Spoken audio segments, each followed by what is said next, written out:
Right. Apologies for the few-minute delay, and welcome back. So tonight I'm joined with Mitch, who has been involved with um, politics in his area, the regional sort of politics of reform, um, and we've we've talked about various emerging groups like the Homeland Party, like you um, Rupert Lowe and what he's doing, and he announced a couple of days ago this new political pressure group, think tank, whatever you want to call it, called Restore Britain. Um, and it has what's been quite interesting to watch is the number of people, and I imagine there was some pre-planning in the work for this, Mitch, where you have the chaps and Lotus Eaters, Academic Agent, Morgoth, and a range of other figures, um, as well as like that Iranian chap, Tir Musi or whatever he's called, the big Zionist Iranian chap, uh, and uh, like Connor Tomlinson and those sorts of figures have got behind this new uh, initiative, this new group,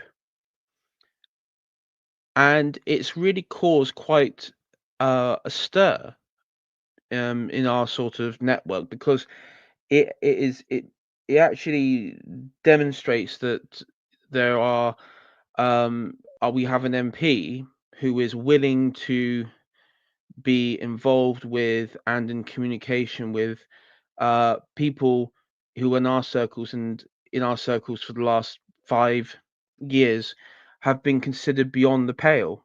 The only publication that they would get into a wider mass audience would be either through obscure spectator articles or hit pieces within Hope Not Hate. And so, Mitch, I mean, welcome, and what have you made of this development that Rupert Lowe's put out there? That this is not a political party, this is a pressure group.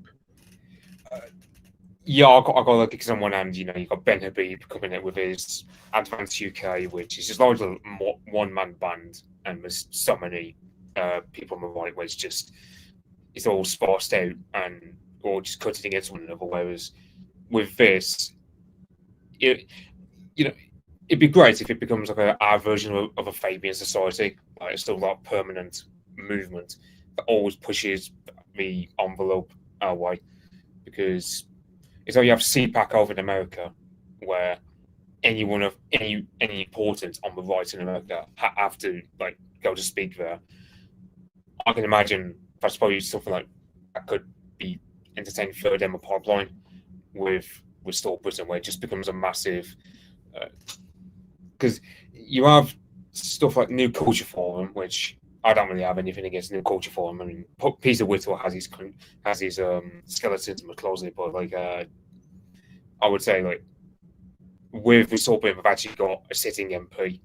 We've actually got but I've actually got a foothold in Parliament. So I'm thinking, so that's the positive side. In terms of negatives, I mean, I would say like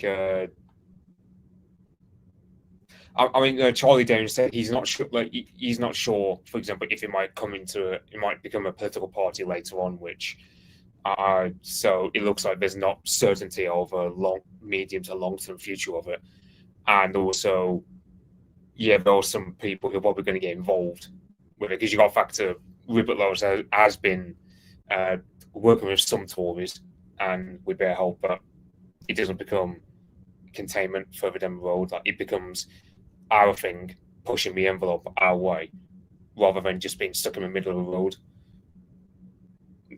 Which there's less chance of that, I would say, just because Rupert Lowe and Charlie Downs. There's a small team which Charlie Downs banging the drum, and Charlie Downs. I mean, he's the same age as me, if I remember correctly, and he's pretty much our wavelength.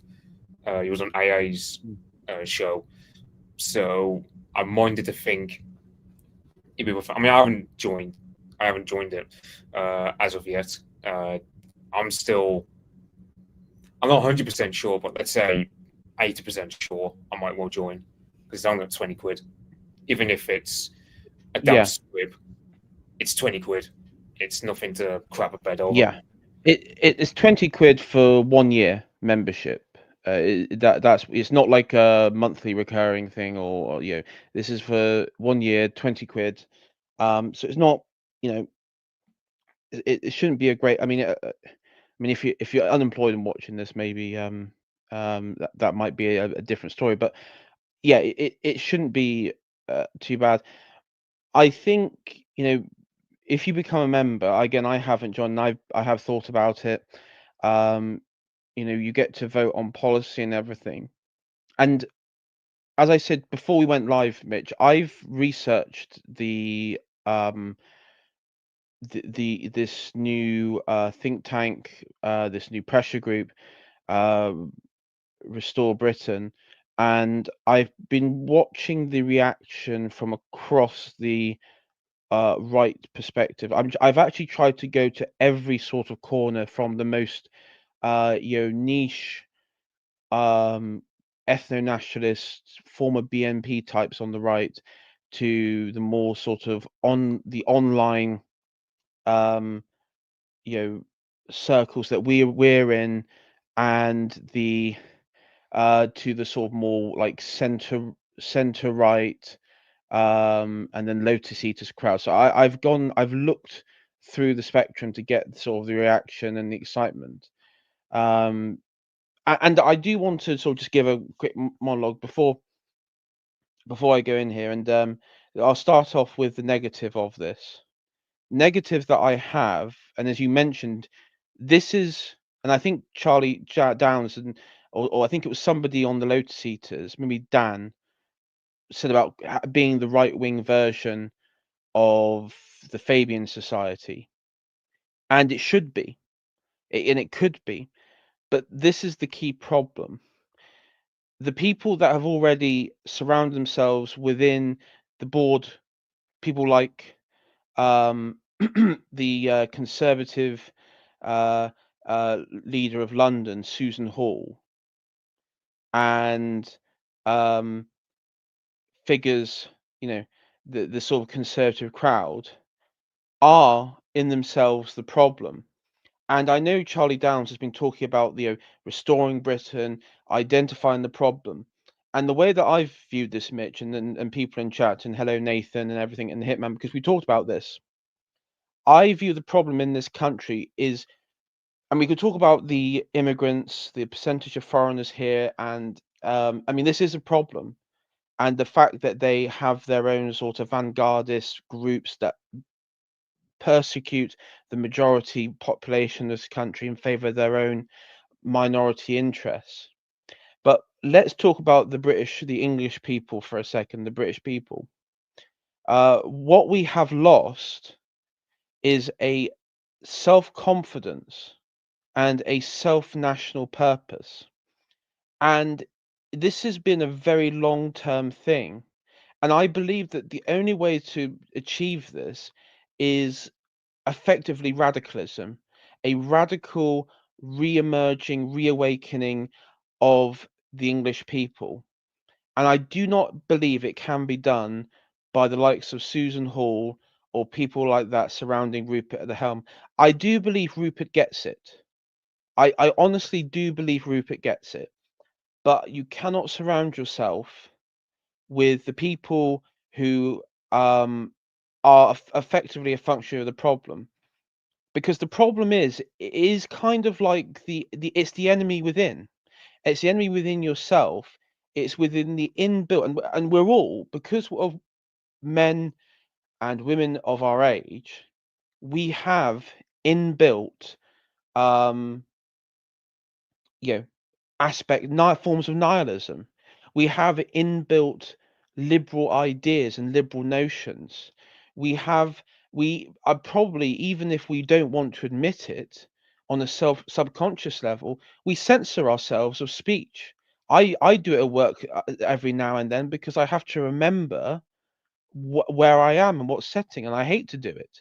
I do it unconsciously, but then I know that I'm doing it immediately after my brain functions in that way.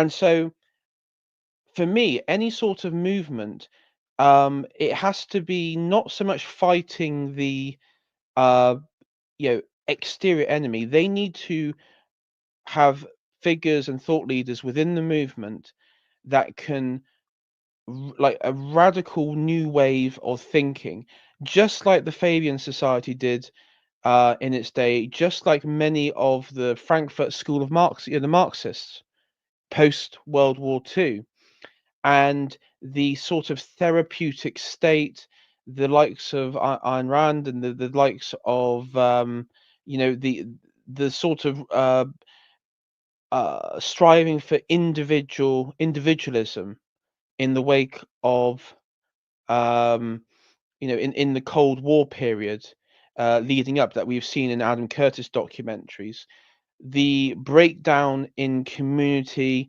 the weaponization of post Christian guilt,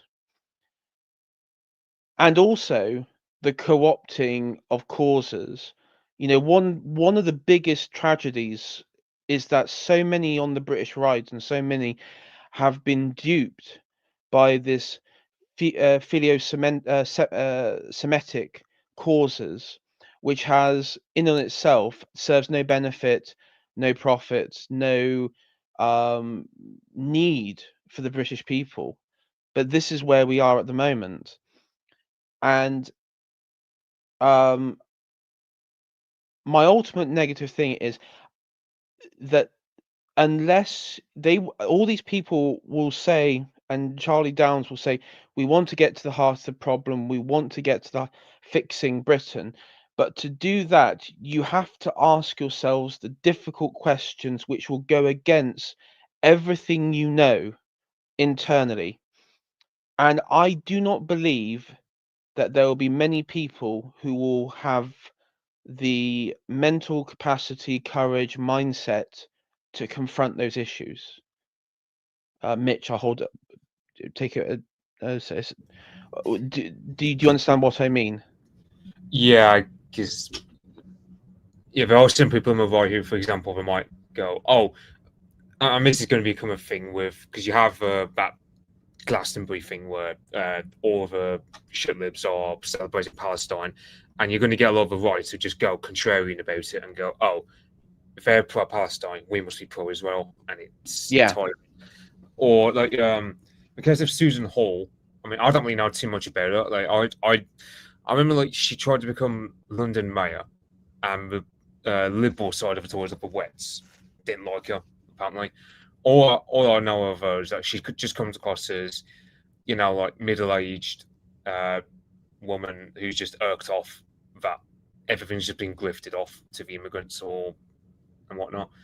But yeah, she doesn't strike me as really that radical. She just strikes you as normie-ish, or just not really Well, that. she was a big supporter of Boris Johnson. I mean, I think she. I mean, she. And when I say big, she was a massive supporter of Boris Johnson.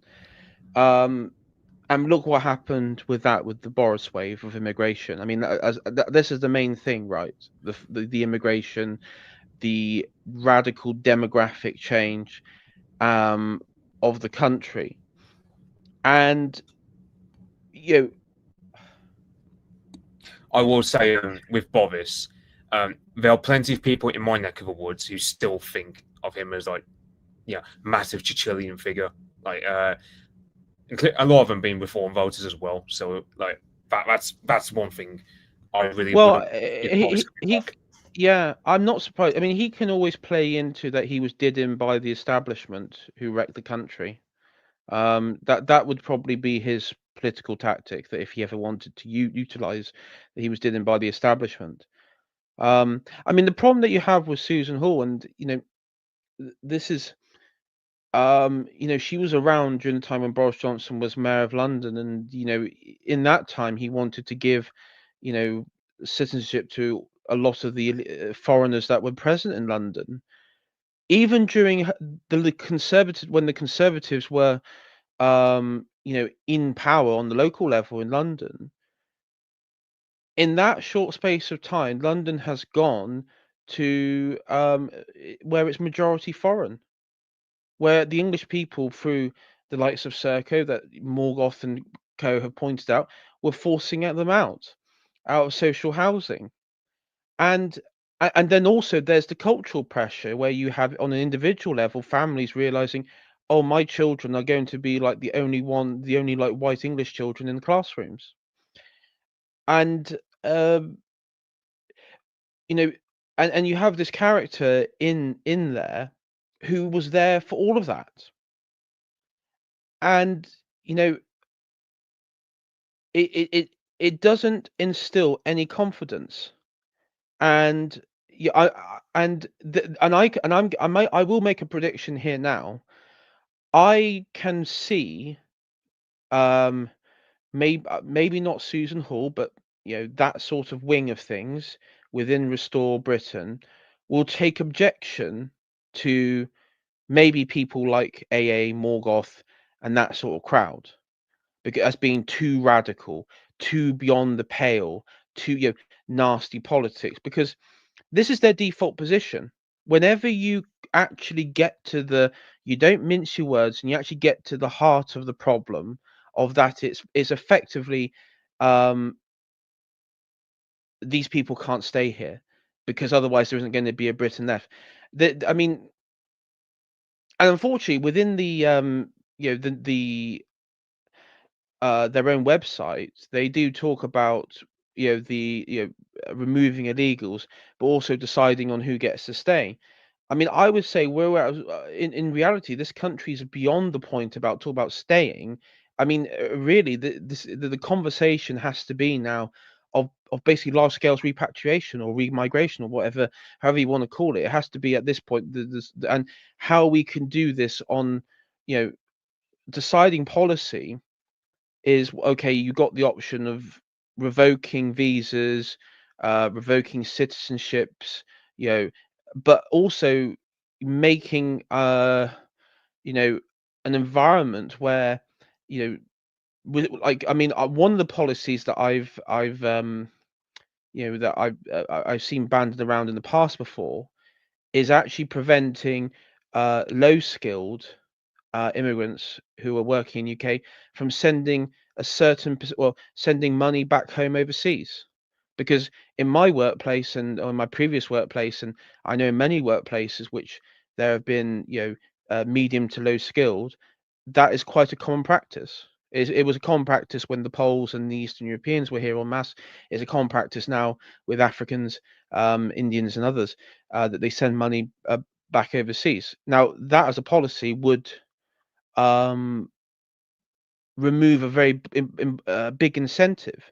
But then also there's the added thing of we're not talking about the people who actually sponsor sponsorship programs that companies run, and then you talk about so really I mean, if you talk about remigration, you actually need to look at the whole thing about it, not just the government policies, but also going after big businesses who, through the start of this, going back to the post-war period, have been the biggest drivers for this of immigration. Um, and I do not know. I do not trust the Tory in this to go there, and the majority of people who are signing up, vast majority, I'd say every single one of them, are concerned about migration, and they're absolutely horrified with that report that came out saying that 40% of newborns are born to one or more of foreign parents. That is a ridiculous number Yeah, in any sort of stretch. I would say with Rupert, I don't know. I know. I think the guy's name is Alistair, who because one thing people will know about Rupert is he's got a massive online persona. Like you see him replying to Morgoth and others. That's because of Alistair guy, he's the aide, or I believe, or something like that. And my Alistair fella, he's like late 20s, early 30s, and he used to be in UKIP a while back. So Mm, I think it was like Gerald Batten times he was in UKIP, so he's probably more our wavelength at this point. So I would say Rupert has I got plenty of yeah people close to him, like Charlie Downs, as well as this Alistair figure. But yeah, Susan yeah Hall, it's going to be one of the things where there's going to be like a tug of war between because you got for example, my local MP Gavin Williamson, he's been developing somewhat of a relationship with Rupert Lowe from what I've heard in terms of voting against stuff like halal meat and voting in some of I don't know if there were early day motions that Rupert was doing against stuff like halal meat and other stuff like the burqa, which my local MP, who's a Tory, Gavin Williamson, has been voting for. So there is a wing of the Tory party who are sympathetic towards Rupert Lowe, or perhaps they are wanting to try and bring him into their fold. Yeah, and I'm on the positive side that I control. I've just gone. I've had a sort of a longish rant about the negative side of it. On the positive side, Farage and the clown show that Farage operates, and usually what happens is Farage builds up a political movement, brings in people around him, gets paranoid, and doesn't know how to manage because I actually view Farage as like an incompetent officer who ends up getting most of his men killed on the battlefield or captured, or something horribly goes wrong. He's just incapable of leading anything, but can go through the motions and maybe a sort of a good bullshitter. But I would say with Farage, I don't. It was at the Times, I believe it was, where he said pretty much, "Oh, if you think I'm bad, then look at what's going to happen after me." So I just took that as Farage knows full well he's acting as containment, because when people think of democratic system, as he says in that quote, he says, "Oh, I'm defending the democratic system here." Well, but the current democratic system we've got is just what Blair's made it, and you sit there thinking, and you look at it, Farage, you know, essentially he just wants to turn us into like a little America in terms of like he doesn't believe he's not like David Stark in terms of wanting to go, or even like Rupert Lowe who's saying we should go back to what it was before Blair. Whereas Farage is like, he wanted to scrap the House of Lords and stuff like so I just take Farage as he's accepted all of his Blairite stuff. He's accepted the devolution. He's accepted. I don't see Farage turfing out loads of immigrants, perhaps illegals and criminals at a push.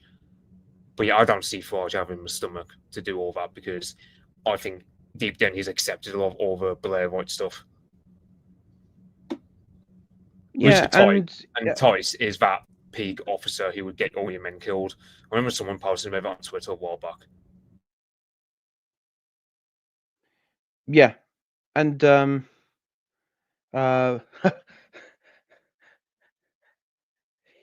yeah, very true, Hitman. Yes, he would be, wouldn't he?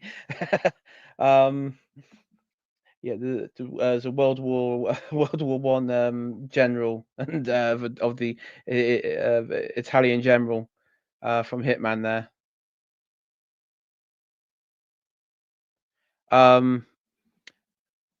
Yeah, so yeah, I mean, I view the positive that if you remember with reform, they wouldn't allow. I mean, I wasn't surprised that they wouldn't allow Morgoth and AA and sort of people in our network to join up with reform, but they also wouldn't allow Lotus Eaters and Tommy, who Tommy, for example, is like he's the biggest Zionist flag waver in the country at this moment in time, and he wouldn't allow him in. They wouldn't allow Carl or the others. In fact, we know what happened with them. They Hope Not Hate did the vetting process to remove them. So I mean, from then I lost all sort of there was it was obvious where reform was going in that regard. And now with this pressure group inviting Lotus Eaters and stuff, it gives that online right the access to, as you said, Parliament, and also to the real world. One of the biggest problems is that when you look at the radicals, the way the system the way that the system governs their radicals, the left-wing radicals can always have access to certain nodes and networks that takes them from the online space to the real world space. The right has never had that. The Conservatives always act as a form of containment. Reform acts as a form of containment. Certain filio-Semitic causes act as a form of containment. And so there's like this multi-level ways of just like of these multi-level cul-de-sacs, which blocks you off from ever breaking out.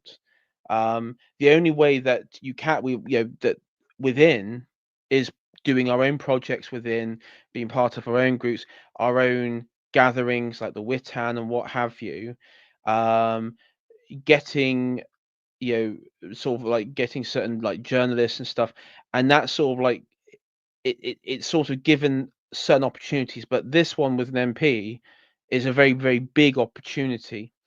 And so in that regard, it is a positive thing. If you have, I mean, this is how I look at it. If Morgoth has access to an MP, I mean, that's all I need to know, right?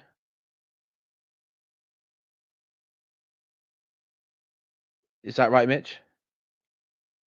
Yeah, that Alistair fellow, he has. I mean, you got Alistair and you got Charlie Downs. That was, yeah, it'd Yeah, be funny and if, Alistair and Charlie Downs.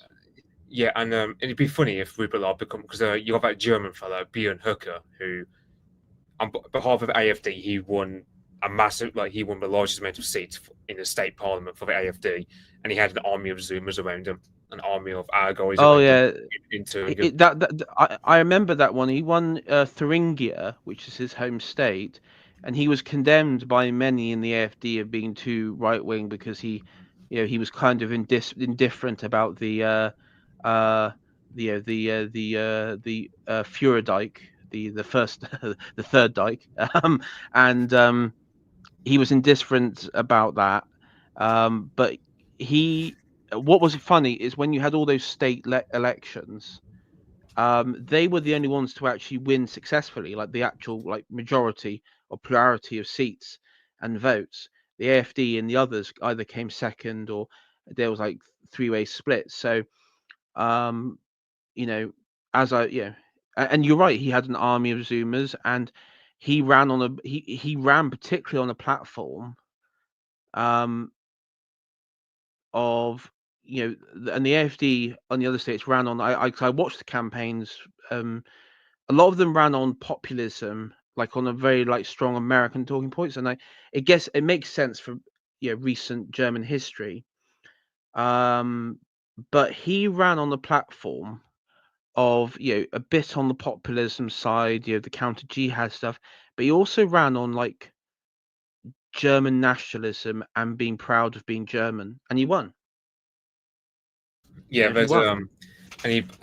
one thing about him is he put back in 2017, I believe it was, he put out like the most sacred taboo of modern German politics when he was saying, because he was saying, I think it was like a Holocaust museum or something, saying we should stop being ashamed of our own history, and it's one of the things where that's what really that's what leads to a lot of his opponents casting him down as a devil, and yet now he's one of the big shots in AFD with the state Yeah. for India.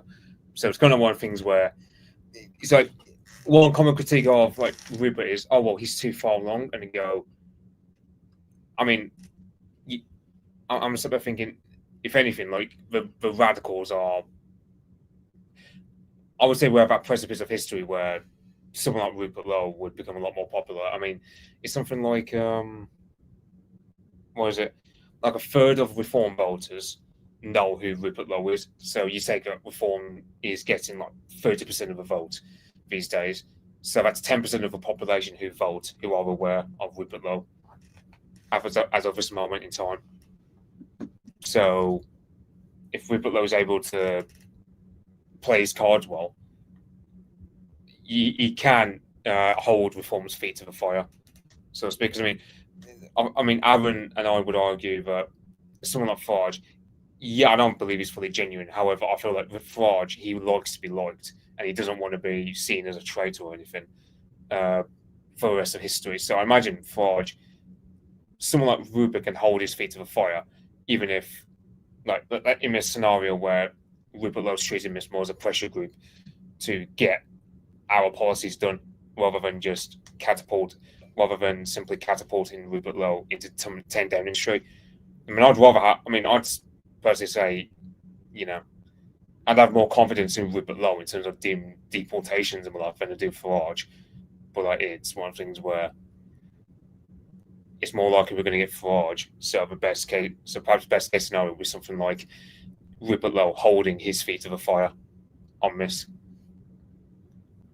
Well, I mean, as Farage has pointed out, he said we need to accept Islam, that Islam's going to become a majority or plurality in the future. So we can't be talking about that. Tice has basically said, well, why do you care about demographic change? And he goes, well, and he says, well, I'm going to be dead I'll be dead by then, by 2050 or what have you. So he doesn't give a damn. I mean, there is no future with Farage. There is no future with Farage at all. When he gets bored, when and I mean, let's look at another point of view. We know, particularly from earlier this year, that Trump has sort of sidelined Farage, and that he is being sick of Farage. And you had Elon Musk that was quite complimentary of Lowe, and Farage didn't like that, and that's obviously caused a strain. And it it does depend. It does depend on there's a variable things. I think that this new movement will be used to try and take over the Conservative Party. If you look at Rupert Lowe's planning, he says that this is like a project going into 2029, 2030. I think the anticipation is that whenever the next general election is, the Tories will lose even more seats. I mean, they've been hemorrhaging members and what have you. If you have a network of, um, I mean, I know you got like 100,000 followers on Twitter, but let's just even halve it. Let's say 50,000 who were paid up members or what have you, who are loyal to Rupert Lowe and the movement that he has created, and he joins the Conservatives and he has a team in place. I guess at their lowest point, at their weakest point, the Tories he could become the leader of Conservatives in that. But that's just a very long shot, and I'm not entirely convinced that that is the play long term. I know AA has said that that's how he thinks and how he wants it to go down, and because he's present in this now, he might be able to help influence that decision. I don't know. I don't know if that is still possible. I don't think another political party is feasible. Another political party isn't feasible. Taking a reform, again, not possible. And I don't think we even have to worry about reform because Farage and his people around him he will just fall out with everybody and it will just collapse like it did last couple of times. Yeah, I will say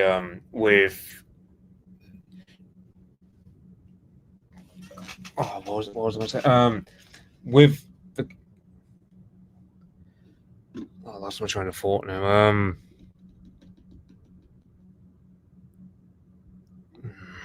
I would say with the case of, let's say, yeah, I see the Tory party as their brand is poisoned for the next couple of elections. It's like the Tory party when Blair was around. Like after '97, it took them another 3 elections to get back into power, and even when they had to do so as part of a coalition. Now, to be fair, David Cameron was a massive wet Tory who just accepted all of Blairism. I see Farage's victory as inevitable, but I just think of it as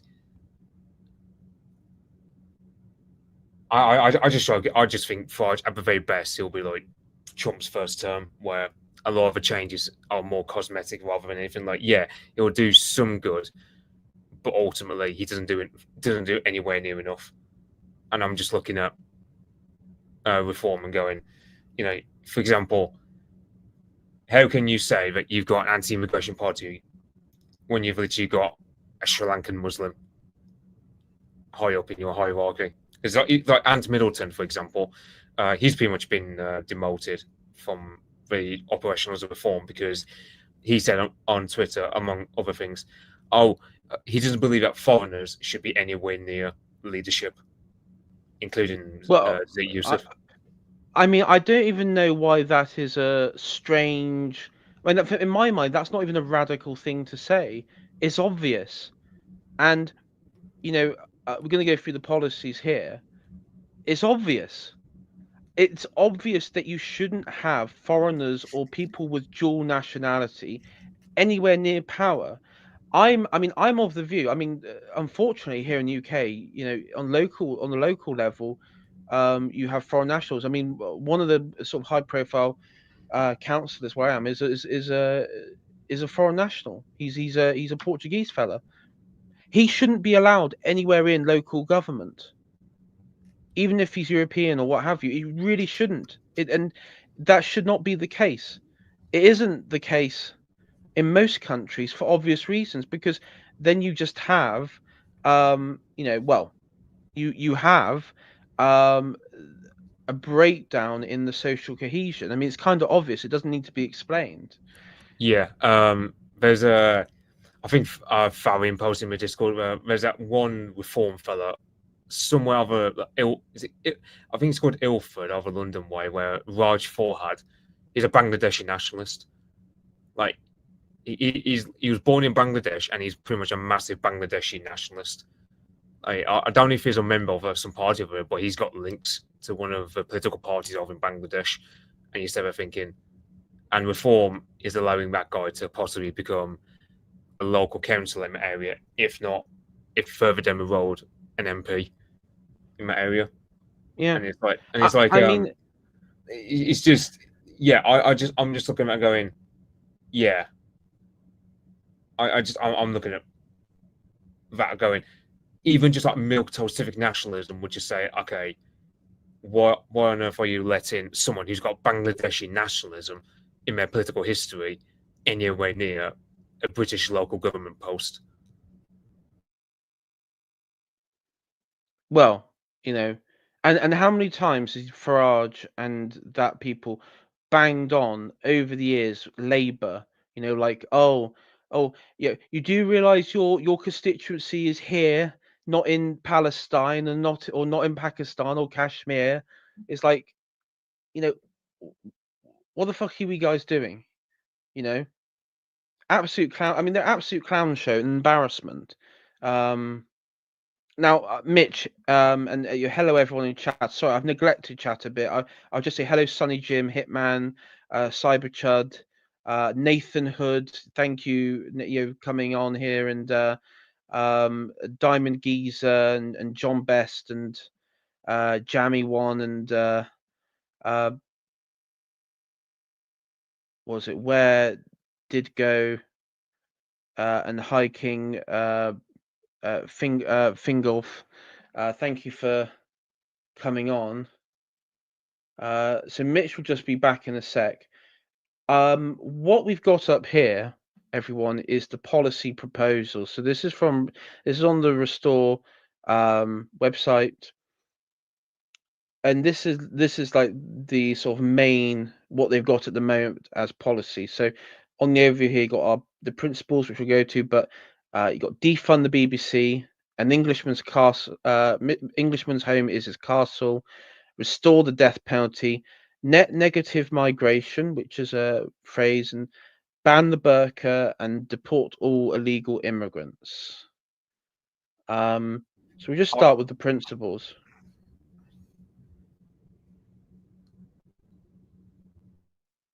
Sorry, Mitch. Oh, I think it's a comment to hold for later because I thought we were going to talk about the Burka one for a second, but yeah. So yeah, I'll carry on. Sorry. Oh, okay, no worries. And so this is the core principle. So what Rupert has done is he said, well, because this is a sort of this isn't a party political thing. Any member of a party or people can join up, but as long as you observe these principles. So controlled immigration. We're not a nation of immigrants. That is a lie. Mass immigration has left communities unrecognizable. Multiculturalism has failed and division has grown. We must restore control over who enters and who stays and who leaves. Yeah, I mean, we're not a nation of immigrants. Britain didn't start at the landing of HMS Windrush Empire. It Mass immigration has left this country unrecognizable. Yeah, true. I mean, within the last couple of years, it's been terrible. Undeniable. And we must restore control over who enters and who stays and who leaves. Yeah, and I mean, we must restore control of who leaves, who we can kick out. I mean, that's how I would phrase it. But you know, we must restore control over the ability to kick them out. End woke. I mean, this is a bit popular slop stuff, but DI ideology. Men not women. It's anti-white. I mean, the anti-white racism stuff is good, particularly the targeting of English people. I would make that anybody who criticize English civilization, instant 10 years in prison. I mean that's 10 years in prison. But any adaptations on TV where they race swap, 50 years, 50 years in prison.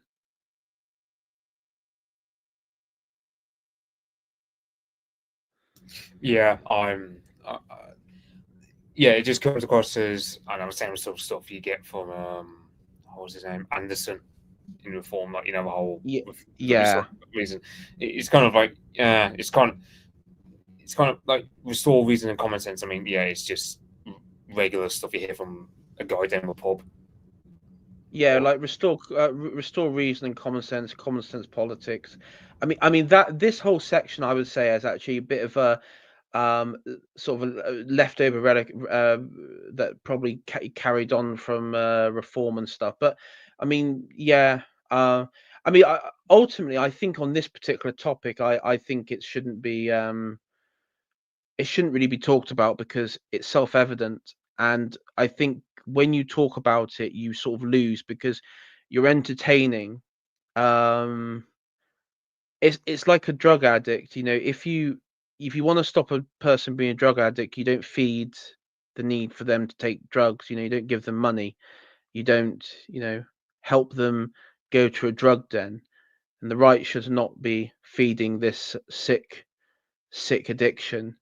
Um, uh, when it comes to uh, you know this, and personally, I think the policy should be if you want to end wokeness, you don't tolerate it and you don't talk about it. And people in government, if you want to believe, that in this sort of stuff, fine, but you can't have anything to do with governments or any institution. It's just it's out, it's banned. I mean, on a personal level, I would bring back asylums and just shove everybody who believes in an asylum and just leave them there. I wouldn't even entertain any debate, any ideas about it. But that's just me. Um, power to the people, Parliament is broken, politicians hide between elections, ignore the public. It's time for a referenda, recall, and real accountability. Must restore power to the people. Yeah. I'm not a big fan on referendums. Yeah, same. I'm not a big fan on referendums. I don't know if we should be doing more. I don't particularly agree in that sense, but I think referendums again. I think Britain is at a point. Our country's at a point where we're beyond debate at this point. There is no more debates. Uh, there's nothing to debate about. Like take Fred Mercury here. In 1951, Britain was 99.9% white British. Um, in my lifetime, Mitch, when I was born, it was still 90% white. Yeah, The it's the like the the, the yeah, room for debate is over. it's like I can't remember what it's an article or something, or I think it was Alan Bastani or someone like who he kept like became across like Gary, sales manager, and he just said he just basically was a dictator to just come in and tell people what to do, and like that's kind of what a lot of people are of a mind of thinking, they're just kind of thinking they just want a strong leader who just actually does things. I mean, as for like I'll tell you one problem you've got is like, for example, if you were to tell people, okay, we're going to have to reduce the welfare state because we can't afford it, most people would vote against it because they can't think in long term economic ways. Like that's, I think that's the only critique I've really got of this sort of democratic side of Restore Britain is like, there are some things where you can't allow it to be like up to a public choice because it has to be done, and most people will not like it. It has to involve a lot of pain in the short term, and it's kind of like with Argentina, like it's like one of the things where people are thinking if Javier Milei puts Argentina through a lot of pain prematurely, then people will vote him out, and it's like people say Thatcher was going to get voted in '83 before the Falklands War kicked off, and then that saved her. It's kind of one of the things Mm. where it's kind of things where democracy isn't the be all and end all. Like there's a time and place for it, but yeah, I just see it as a bit. Well, yeah. I mean, functionally, this needs to be elitist. This whole project has to be at its core extremely anti-liberal, elitist, nationalistic in the sense of putting nation and its people first.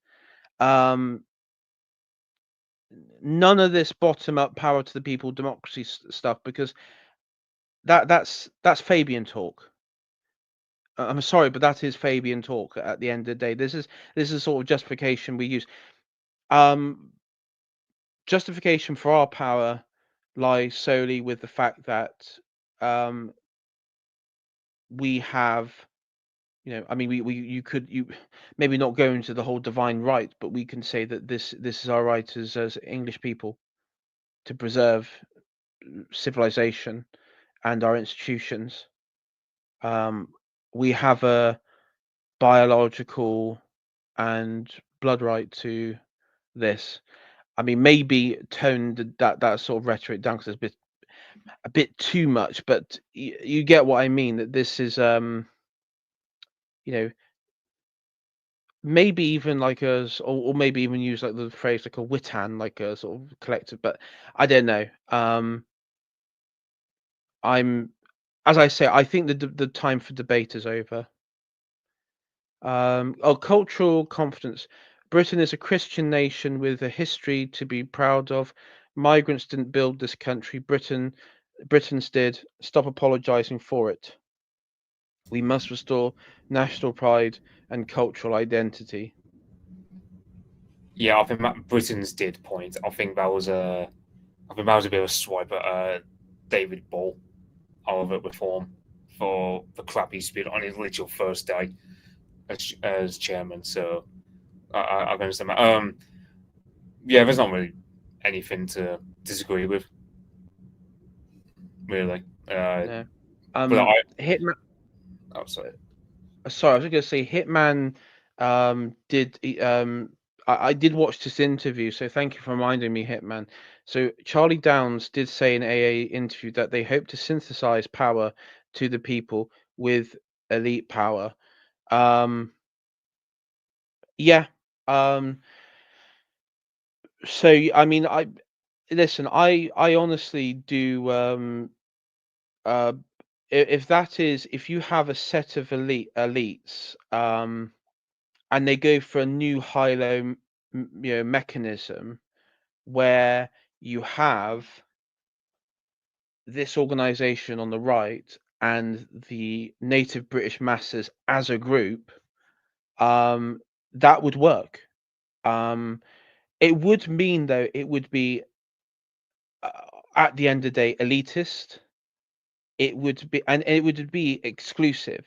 So foreigners would not be able to be part of it.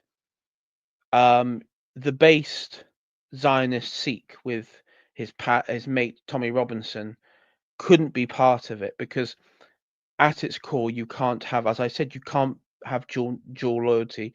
It has to be extremely selective, you know, because this is what the Marxists were in the post. They were selective on their ideology. They were selective on what they wanted, how they wanted to reform society, and they got what they want.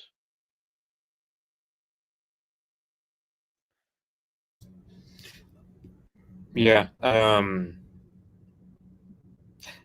mean, the Christian part. I mean, I wouldn't disagree with that. It's just like I would avoid talking about just because I'm hoping that some people, other people on our side, don't misread that as only being a religion thing. Whereas no, it's I always see it as religion goes hand in hand with our ethnicity. Like Christianity Yeah, has been part of this country for nearly 1,500 years. So I see Christianity as for the English. I mean, you can find I forget the name of a poem off the top of my head, but there's a poem where it just says that Jesus was an Englishman, like an Anglo-Saxon warrior, when he went to when he was crucified. So that's my perspective on the whole Christian nation point. yeah. I mean, I Christian nationalism, and I don't believe in it, and I've been critical of it because as it has been exposed, it's like a certain. I mean, I think it was exposed quite well with Lawrence Fox when he did that debate with Steve Laws, where I think there was someone in the audience asked him, "Would you be happy if Britain was 95% or 90% Nigerian Christian?" And believed in, like played cricket or something. Um, and he was like, yeah, he's 100% behind that. Um, so it, uh, I can understand why people would be wary of the Christian thing, but I take it as that, it's, um, I don't think, in that they're thinking of, the modern age Christian, biracial Christian, but there is a problem within the Anglican Church, and it is, I mean, it is globalist, it is internationalist, and it is very, very far from supporting the native Britons. I mean, of course, though, you know, I understand from a heritage point of view why would they put that in there, and I don't um I don't disagree. Um, I mean, maybe maybe if I join, I could say that you know, I could go like a subgroup where I say England is culturally pagan, and we're going to push back. We we will give our enemies no mercy. Yeah, we could say. I mean, I can imagine like let's say some Jonathan Bowden types they just get into a store and they just go, we change it from like to saying culturally Christian but ethically pagan, and Yeah, yeah. Like what was it? Evola said like a Catholic pagan. That sort of thing. I do the rituals of Catholicism and take it from the ancient world, but I am spiritually a pagan. Um, I mean, just to say, Harold, no one was talking about LARPing as like a Greco-pagan. I'm talking about like Anglo-Saxon pagans because we can do this. Unlike the Americans and people who are like mixed ethnicity, me and Mitch could, in theory, because we are genetically Anglo-Saxon. We could do it in theory. So, but and the thing is, where we live, um, or where I live, there is, you do have like that pre-Christian mythologies that still exists in, um, in local communities and festivals and things like that. I mean, Survive the Jive has done really good documentaries on that. So, um, you know, well, yeah, the Puritans went to America, but they intermixed with every other group that came to America afterwards. So, you know, it's why I don't really have time for like the Hellenist who's like some middle-aged white American in Minnesota LARPing as a Greek pagan. I mean, that's a bit silly. I see it as a bit silly. Yeah, and it's I mean, yeah, the only thing to say about Christian, I mean, it's like you do get some leftist Christian types to go, oh well, we had Huguenots, so why can't we accept in uh, loads of third world people who happen to also be Christian if we're gonna call ourselves a Christian nation? It's like, it's that's one problem. Also, like Christianity is a very universal thing, so it's kind of one thing Yeah, where you have to not. It's not enough to simply say Christian by itself. You want to be Christian and explicitly, like we are a Northwest European country, like we are Anglo Saxons, Anglo Celtic, whatever label you want to use.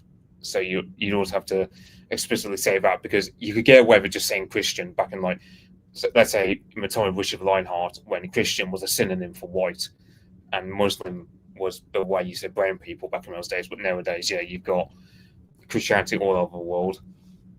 So, but yeah, it's I just hope no one misreads what Rupert Lowe meant there by Christian nation as meaning, oh, he's racially blind or whatever. It's like, nah, I just take it as it's part of our heritage. In the same way that, the Russians would look at their orthodoxy as being their national identity. So, or the Italians look upon Catholicism as being a massive part of their identity, and so on. yeah. I mean, at the end of it, I sort of take the sort of, I guess, sort of like the middle road of the sort of the boundness where, um, mentally and, in the physical form, I accept paganism as a good sort of mindset to behold. But I also accept that Christianity is a superstructure that of Western European canon, which cannot be unraveled and shouldn't be unraveled. To do so would be to um, attack um, European civilization. Um, you can't unravel. I mean, I'm sorry, but you just can't unravel what 1,600, 700 years of that. And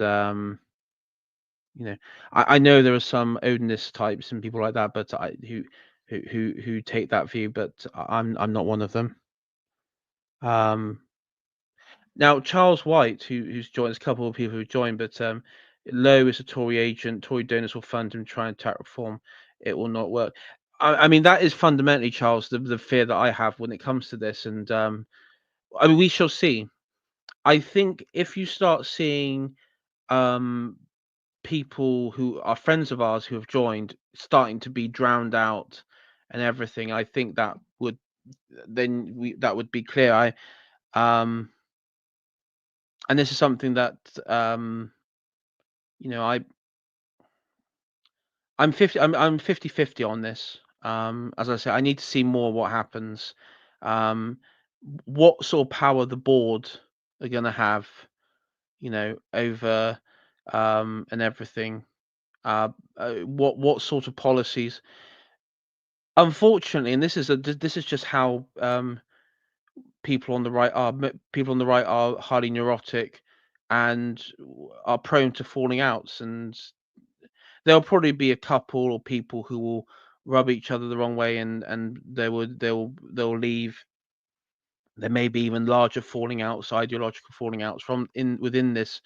So we will see what happens. But um, I do think the Tories.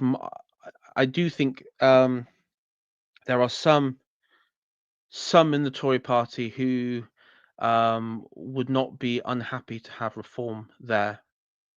But I still think they want generic. They don't want. They want generic to for the moment.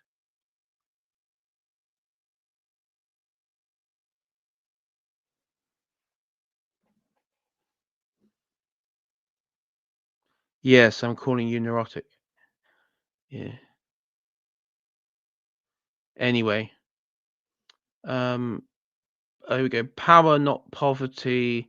We have energy under our feet, but the public can't afford heat to heat their homes. Ideologues are ruining lives. We must restore energy independence and affordability. I mean, this is a dig at the. How was it This is a dig Tice? at Yeah. Tice. This is a dig at like the Greens, the whole green agenda, Ed Miliband, that sort of stuff. This is I mean, this is a dig at all of it, right? This is a dig at everyone involved um in that. So yeah, I I we shouldn't have it. I think there's a lot of big interests in that. There's a lot of big interests who are backing up the sort of green lobby. Um, it'd be interesting to know who's backing this. If there's like oil figures backing low, or I mean, we know that like some of the oil lot were backing Liz Truss, for example. I remember there was one theory going around, the reason she was removed was because it was actually a battle of like donors between oil and energy. So I don't know how true that is, but that's something I've heard a couple times from different people. Um, Yeah, I'm, I think my only interest really in this would be just doing an energy policy that just is a lot better than reforms, because Richard Tice has this weird obsession with pylons and batteries and whatnot, and I know the battery storage systems. Rupert Lowe's got investments into them, so people thought Tice's policy was his way of screwing over Rupert Lowe back when, of course, Rupert was still in reform. Uh, I don't. yeah. Again, I got nothing really much to say on that. Drain the swamp, over 600 quangos, civil servants dictating policy, councils failing, nobody held accountable. We must restore democratic controls over our institutions. I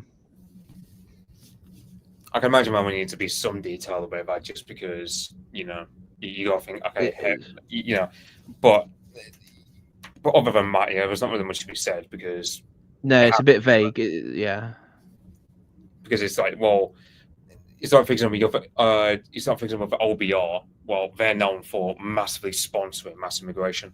Of everyone's banging the drum all the time for just battery farming loads of immigrants, and also yeah, you also got the Bank of England being its own rogue animal, and but yeah. yeah, The treasury as well. The treasury are big on bringing low skilled over to as a replenishment for the workforce in their eyes. Yeah, I mean that is a problem. Uh, as I say, it's a bit vague. I mean,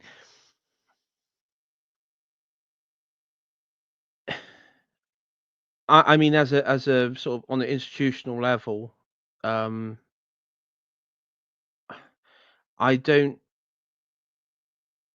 I don't want to. I mean, I don't want to use the example of Liz Truss again, but when Liz Truss did something, obviously the Bank of England didn't want her to do. I mean, just look at what they did. You know, they basically like shut. They in some ways it was a coup, in the sense of the functions of state just went no. You got to go now. We're not doing this. Give it to the Indian. Um, and so in that regard, you know, and maybe let we'll wait and see what with that one. But again, it sounds vague. It doesn't really sort of say anything, and I don't think it's going to work. You know what? But the whole draining the swamp stuff. I mean, it's just that's just rhetoric. That's just sort of like empty rhetoric in my mind, at least.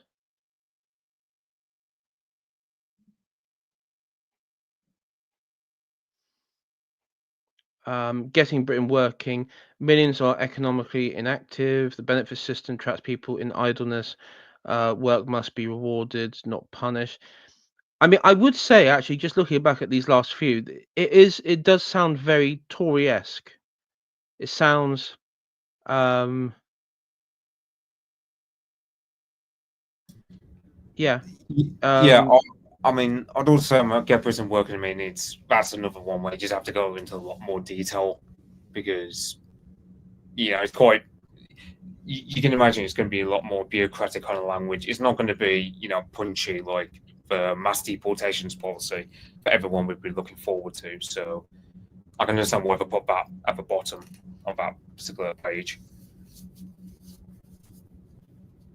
because it is an issue, but you know it's like when it comes to stuff like law and order or immigration, it's not really that punchy. It's not really something that catches the eye.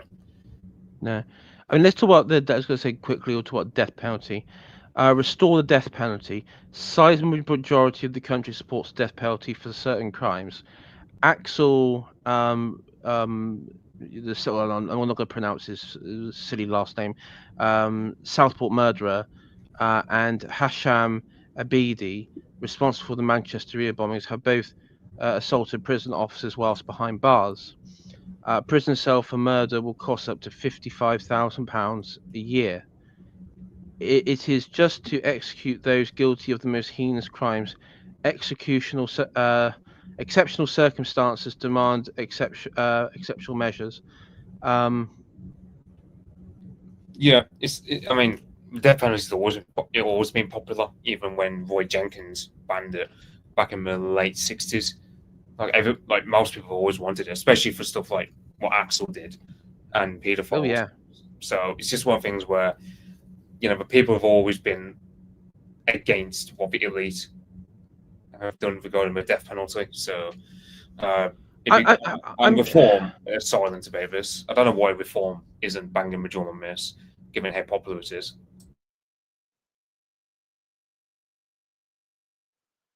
so.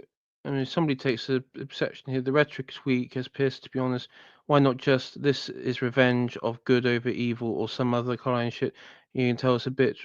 Yeah, I mean, the problem that you got when you talk about the death penalty now is the decision for the death penalty would be it would be done within the Labour government with Labour appointed judges, the very judges that locked up all those rioters in Southport and what have you, CPS. And the question you have is, do you trust those sorts of people with that power? And so I can understand why maybe some would be hesitant to. I mean, of course, we'd want it with our guys at present, absolutely, but not with the psychopaths that they're running at the helm. But looking at it more broadly, um, I'm of the view that any functioning society should have the death penalty. And the problem is we haven't really got any. We don't have real elites in the UK anymore. We we need to have the death penalty back. I mean, as a functioning thing, we need it back. because we need to show we need to show the masses that evil is punished and dispatched. Yeah, That plus enemies of the and it's yeah. like Sorry, go prisons ahead, are, Mitch. and yeah, prisons are a joke. I mean, you've got like, I mean, every story, like you get stories regularly coming out of like female prison guards sleeping with prisoners, or you get Axel who threw boiling water on prison guards. It's just like, yeah, this is. There's no way you're going to convince anyone these days that prison is actually a good enough punishment for. Like, I mean, it's like it actually mentions there, yeah, like you got Axel and Hashem Abedi assaulting prison officers. It's like, yeah, at that point, there's no. It's like, I can understand, like, you'd have to put some more detail going. Oh, well, you have to, like, let's say, for argument's sake, Lucy Letby, there's a bit of controversy as to whether she was guilty or not. You can imagine in her case, you'd have to have like 5 years before you apply the death penalty, even if you got the sentencing, just in case, appeals or whatever. So I can imagine there'd be space for slightly more detail regarding that, bringing back the death penalty. Yeah, and you know, all these people that say, "Oh, it's barbaric."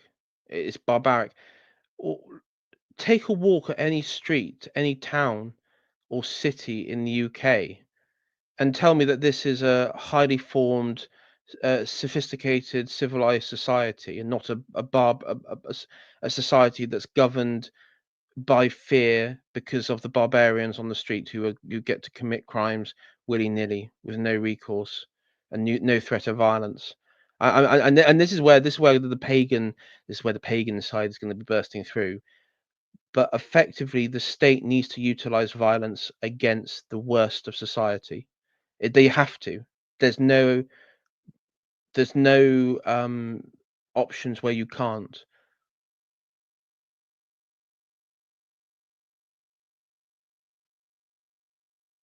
Yeah, I can't remember who it was. I think it was Will Tanner, one of the American chaps, who says it's not like back in the Middle Ages, 1% of the population every year would be executed for a crime or some other, they'd be killed off.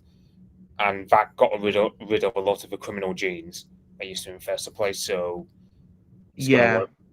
Now, I don't know how true I, that is, but I can imagine there's some truth to it. yeah, I know. I've heard that they actually kept because, I mean, like addiction and criminality, there is a biological disposition to that. There are people more prone to that on a genetic and biological front.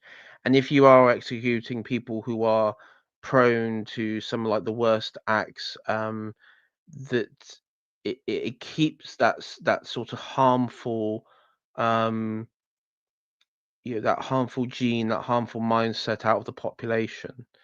Um, I think Ed Dutton has talked about it as well in the past a few times. He's done it on sort of like the criminality stuff. So, um, again, I wouldn't be against it. It also act. I mean, let's be honest.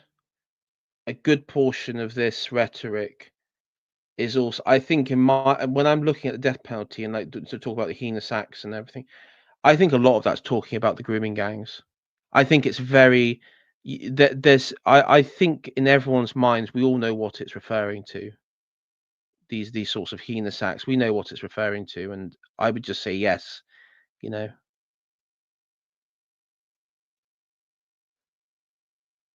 we know.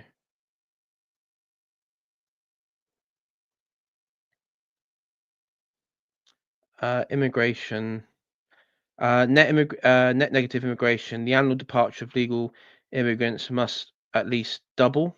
Um, yeah, I mean that's a very. The Boris wave must be reversed, and the asylum system must be abolished. Yes, big yes, huge fucking yes, absolutely.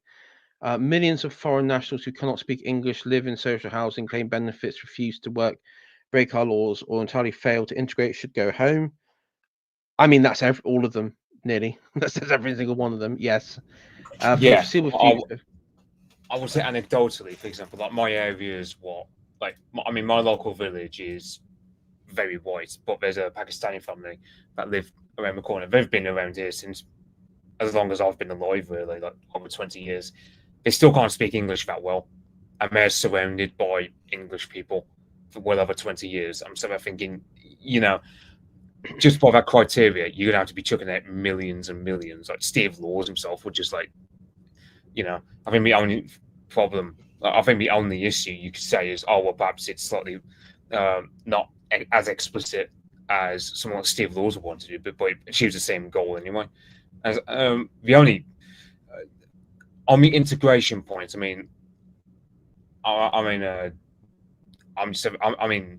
don't mind the fact that they don't want to integrate because it just makes it easier for them to be profiled as foreigners, and therefore, yeah, it's like I only see integration as really being a thing among Europeans, so Anglosphere Europeans, and at a push like East Asians. But it's I mean, if they were integrating, I think that would be a bit of a huge problem, because then you're looking at like Latin America, for example. You'd be looking at the sort of like the Spanish and Latin America as as how a society formed. So yeah, it's not my problem.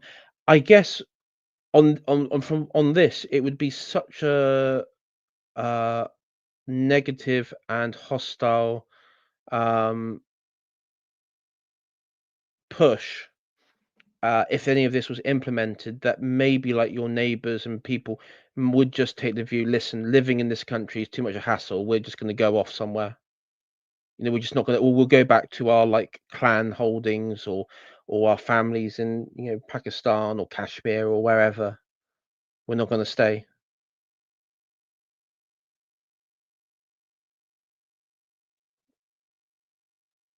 So you won't need to worry so much on like those difficult points. Yeah, I think the only issue you got really is with wording it most ways, a foreseeable future. I think that's the only issue. Is like, what do we mean by foreseeable future? Because I mean, for example, Zia Yusuf in Reform, he's saying like Reform's net zero plan of immigration was only meant to be around for 2 years. I imagine Rupert Lowe probably is thinking 5 to 10 years of net negative immigration, as well as or of course, like reversing the Boris wave.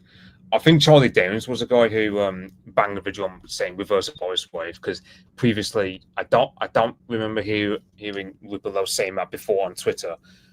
But yeah, that kind of tells you, okay, on the immigration side of things, it looks like our guys are winning that tug of war, as it were.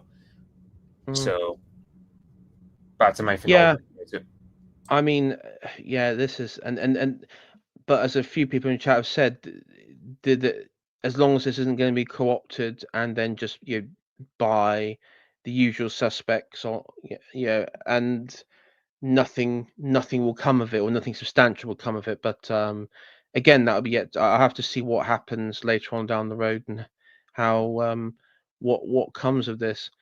The other one is defund the BBC. This is very popular with reform voters, especially like sort of like your boomery conservative reform voter types. This is popular one: defund the BBC. BBC license fee forces the British public to pay through the nose to have their views ignored. Nearly 1,000 people prosecuted each week for not paying the license fee. It's sustained by coercion and blackmail. Once a symbol of national identity, the BBC now lectures its audience and treats traditional British culture with contempt. Yeah, true, it does. It treats British people and its history with contempt. It is woke and out of control and does not reflect the majority of decent British people. I mean,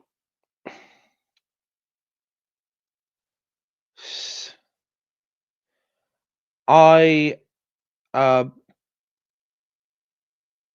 will say I don't like the use of woke, and this is not just within this. I don't like the use of woke as a term anymore, because I think it's too, again, it's too much of a vague term. I mean, we know what it means.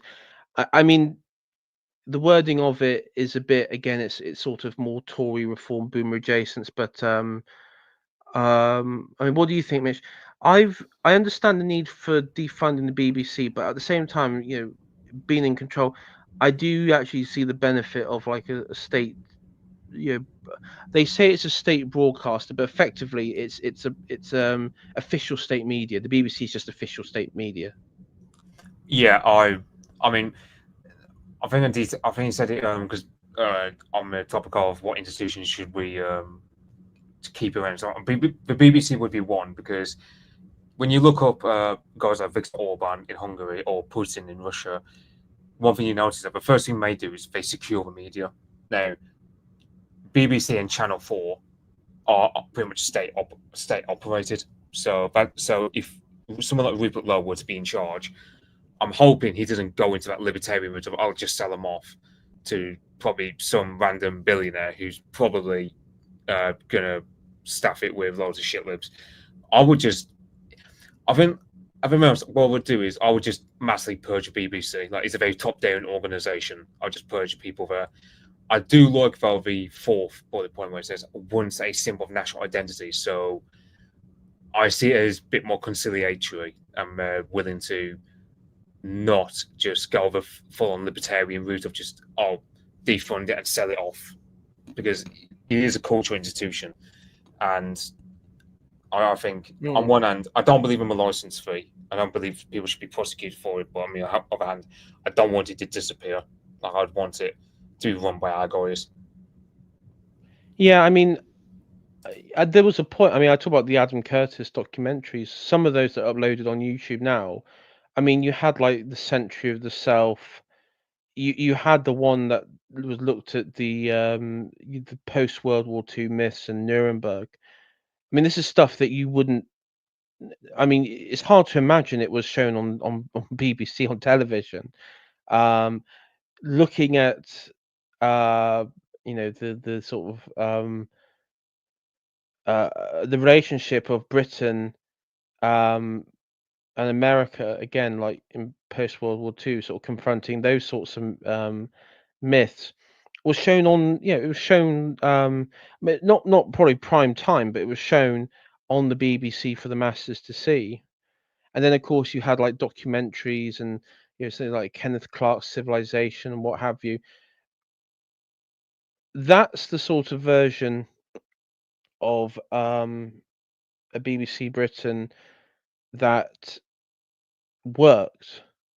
There was also, I mean, uh, there was in the 80s there was like a TV show, like a historical one, on like the Roman expedition north of Hadrian's Wall into modern day Scotland against the Picts and what have you. Savada Jive uh, shared it on his YouTube. The episodes were uploaded to YouTube, and it's very historically accurate. It's you know, but the problem is because Britain is increasingly demographics have changed.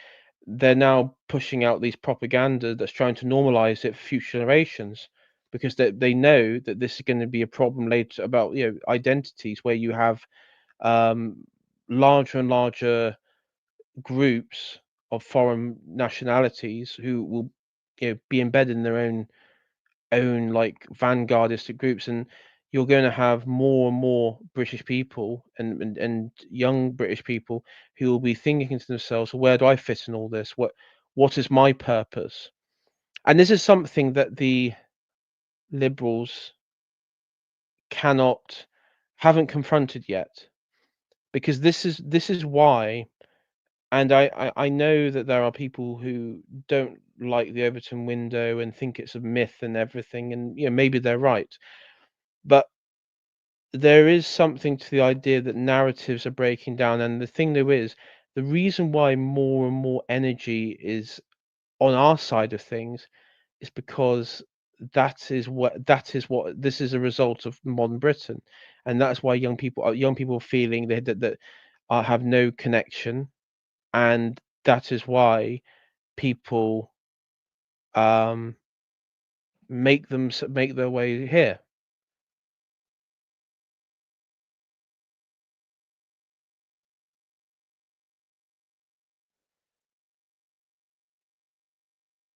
What do you think, Mitch? Yeah, I can't say I disagree much. I mean, yeah, I mean that's all I've got to say with the BBC. I just think, I mean, I just saw it was just kind of like boomer, uh, just like a boomerism, like kind of like, oh yeah, on one hand it's popular to get rid of a license fee, on the other hand, no one really talks about needing to keep it, and also, like, you know, just consolidating power, because at the end of the day, yeah, this is one thing where this democratic libertarianism manner of argumentation, where it's like, oh, we need to go, like, where, because Rupert Lowe does this a lot, where he goes, oh, why don't we just go back to 1996, and then go, well, no, I think like we need McCarthyism or something like that in terms of our institutions. So I think that's a weak area of Rupert Lowe on stuff like the BBC. He just thinks, oh, just defund it and let the free market decide, and go, no, like, some things aren't just up to the free market. Some things are also up to political consolidation, because, you know, what's the first thing you do when you're in power? You secure the media. Tories never did that. And you've got a generation, like you've got my generation, who, as well as a lot of millennials, who are convinced that anything right wing is inherently bad, because we've been told for like 15 years, oh, Tory's bad because of austerity, even though public spending for the NHS to keep going up. It's just a position where the media are very powerful at setting the narrative. Well, So, they're saying the majority of any generation is just, aren't informed and will just follow what, I mean, as you said, we'll just follow what the media says, and we'll go with it, regardless, really. And that's why there's always that, oh, everyone's right, everyone's left wing. I mean, everyone's this, that, and the other.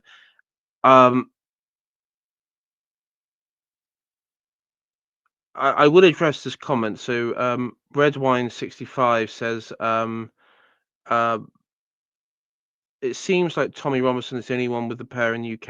I remember him talking about rather than grooming gangs, and before the BBC went full lib. Is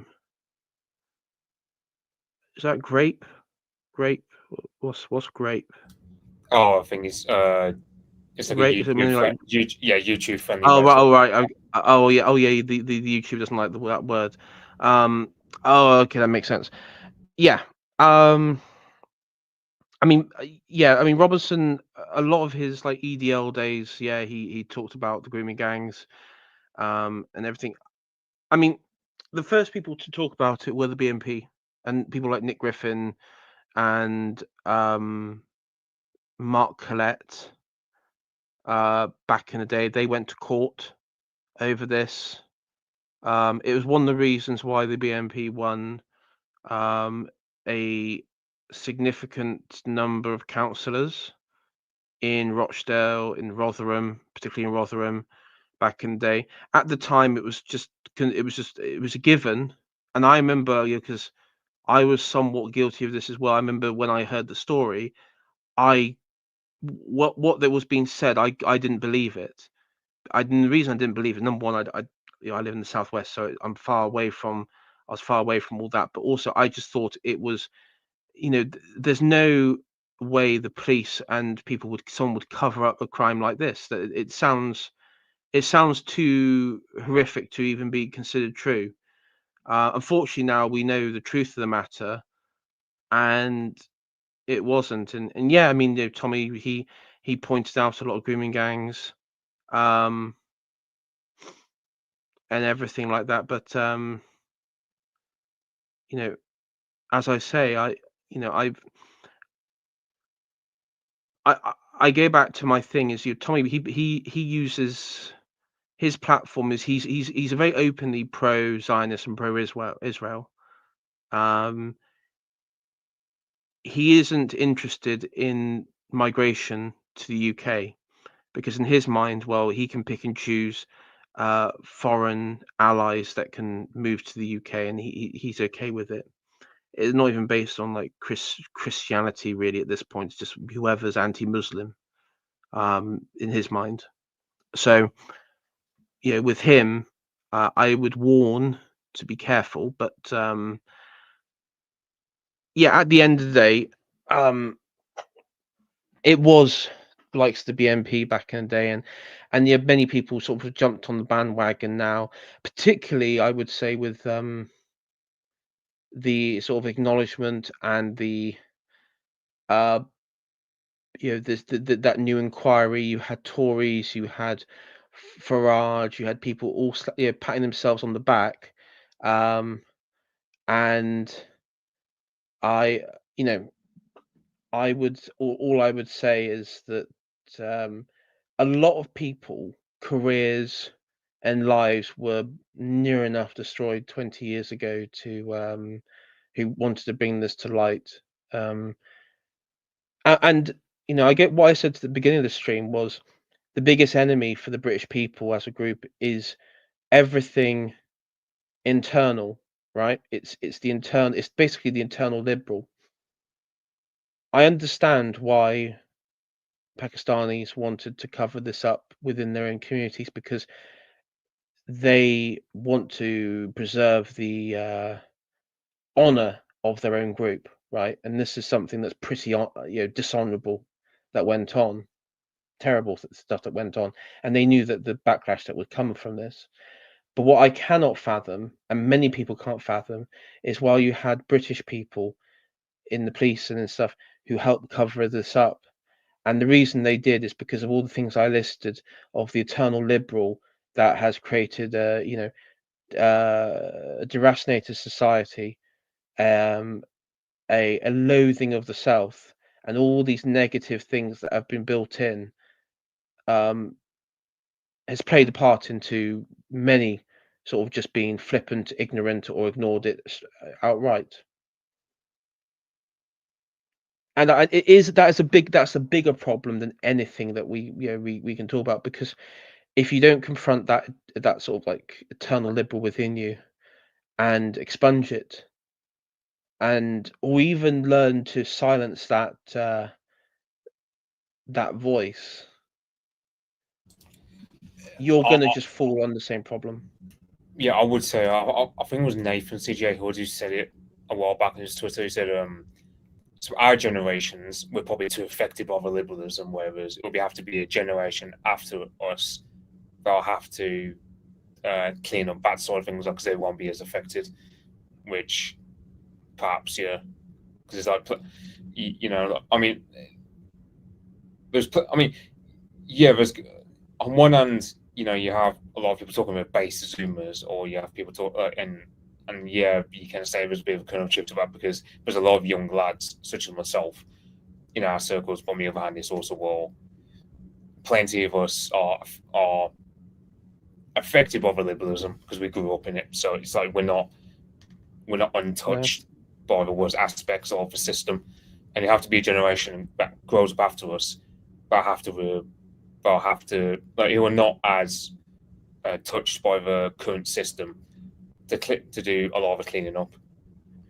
So but I would say though the people like you and me and people watching here can see past it.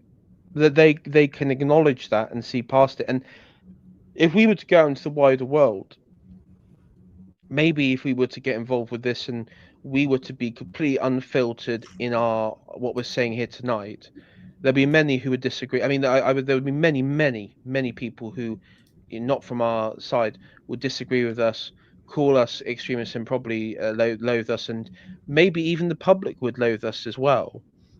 But um, you know, there's a possibility that down the road we would be you know those sorts of views and that sort of set of values would be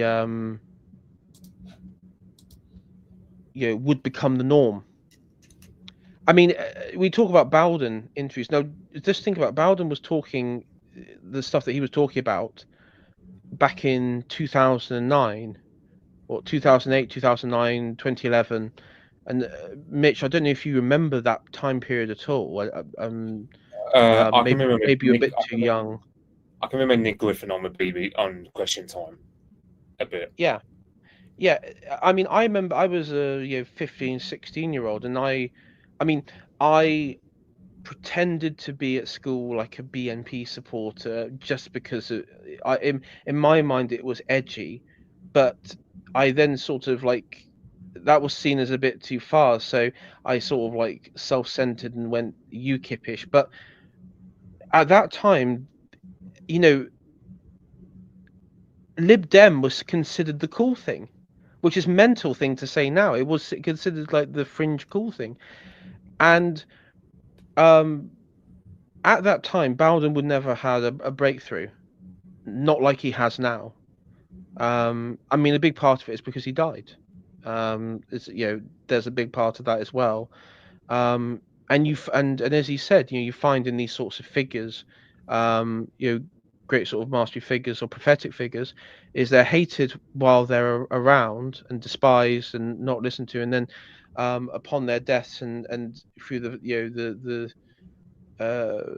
fabric of time become relevant and become beloved or are listened to.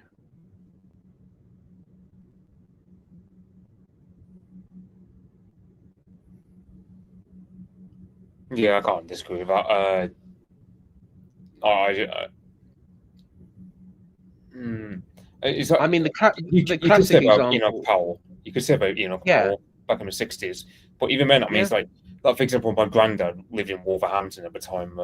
Enoch Powell was an MP there. Then when Enoch Powell had to go, because he went up to Northern Ireland, my granddad just moved out of Wolverhampton because that place was getting swamped with immigrants. I think it was a matter of if it was a bit of a conspiracy, and I don't have any proof of this, but it's just something my granddad used to say. He reckoned that basically Wolverhampton got filled with loads of immigrants in the 70s and 80s, just because they didn't want because there was in Smethwick, there was this Tory party MP by the name of Arthur Griffiths, I believe his name was, or something like that, who basically said, if you want an N word for a neighbour, vote Labour. And then you have Enoch Powell, similar neck of the woods, but in Wolverhampton. It was kind of like you had a lot of immigrants being diverted to the West Midlands as a means of making sure, kind of like what the Labour Party did with Barking and Dagenham, just like flood certain areas that could vote for a right wing candidate, but flooding with so many immigrants that he literally gerrymandered it demographically. So it's a matter of, even like prophets like, Powell, who were popular in their time. Because I think Michael Heseltine said himself, like, if Powell wanted to become PM and lead of a Tory party, he could have done so in massive landslides. Even someone like Michael Heseltine has to admit that his ideas of, you know, basically this pro-migration worldview was a fringe view at best in most times, let alone now. I mean, yeah. I mean, the biggest proponents of who are in favor of mass migration are usually migrants themselves. I mean, when I see clips on YouTube or shorts, when they talk about you have like the anti, you know, mass migration pundit and the pro mass migration pundit. The pro mass migration pundit is usually like some foreign barrister or foreign lawyer that I've noticed. So yeah, it has it has its own incentives. But yeah, I mean, back then he was popular. He was hated by the establishment.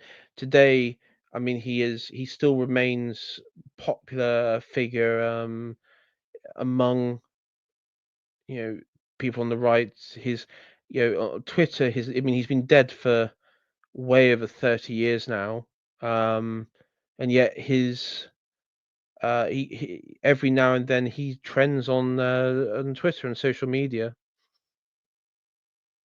It just gives you a sort of clue of how how important of a figure he remains to this day.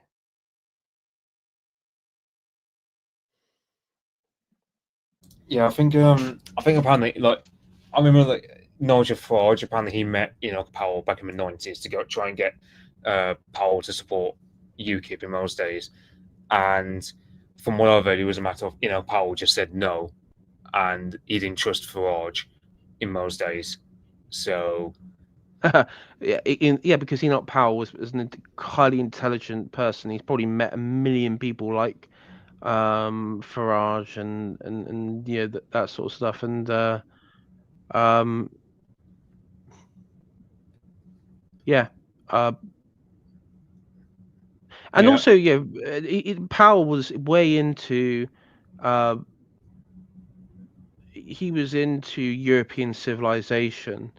And there's something I always found. I mean, even the BNP, while they opposed the European Union, yeah, their figures would always talk about like the benefit. They would talk about Britain through as like in the sense of European civilizations, Greek, Roman, what have you, the Greco-Roman world, and Indo-European civilization. Bowden would talk about.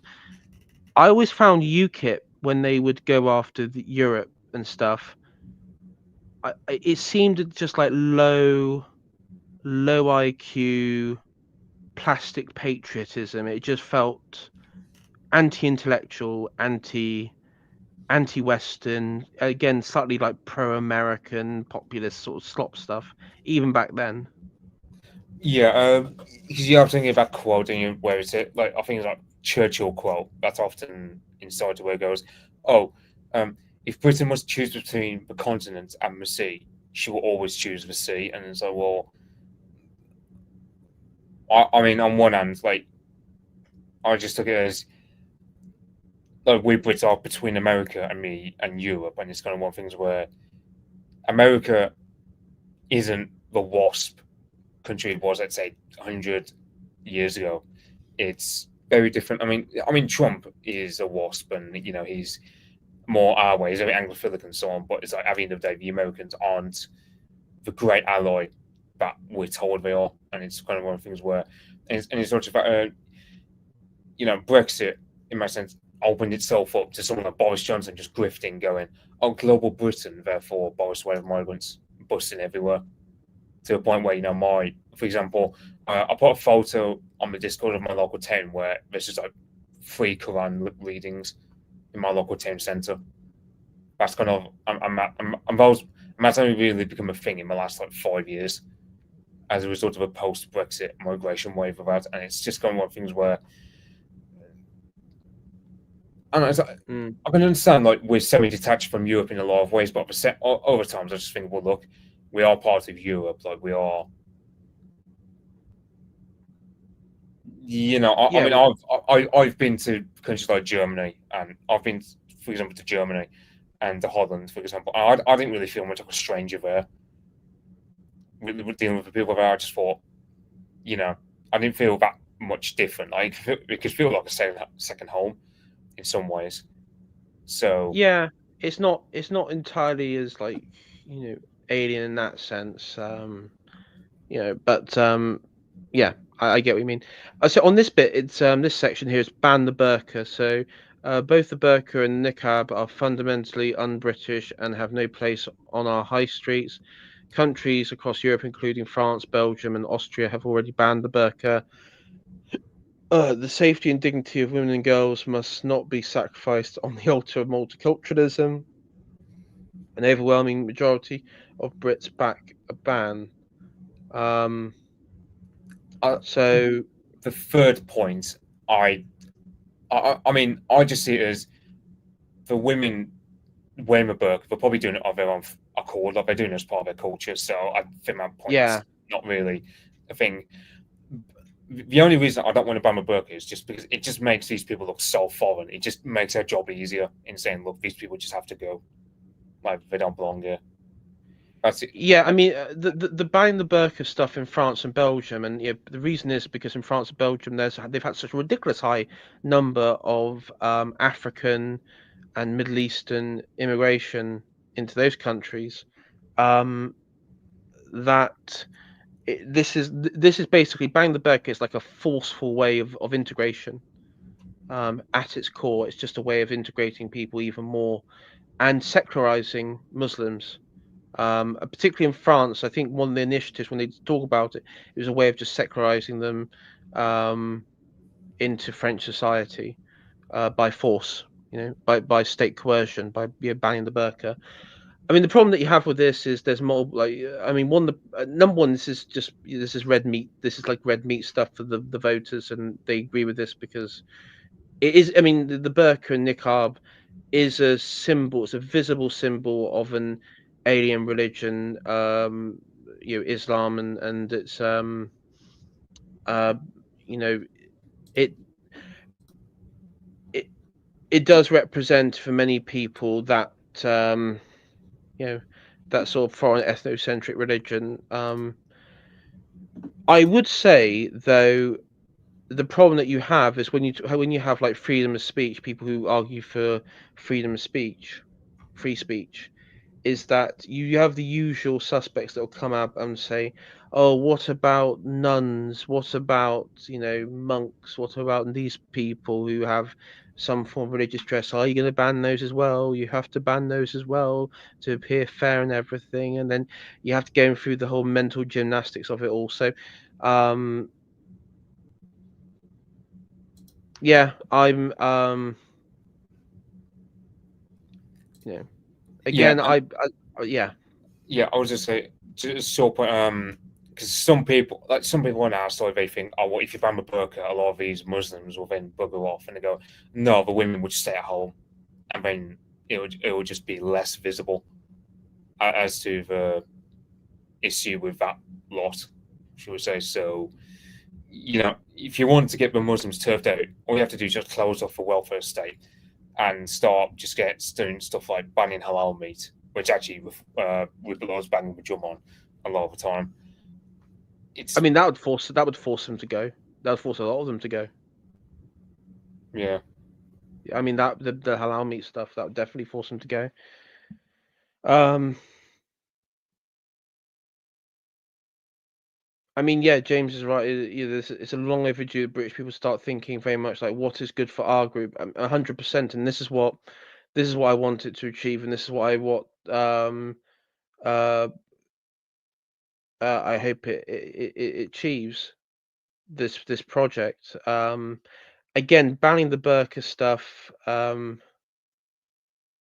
It's just, again, it's just sort of. I view it as a bit as just red meat tactics, to be honest. But I mean, I'm not against it. If it was instituted tomorrow, I wouldn't be against it. But I would also say that it furthers the integration stuff, and that's not what people are about now. Nobody wants. I mean, um, it'd also probably create more problems that would just make them more radical. You know, they'll just be more radical, more vocal about it. But again, it is what it is. Uh,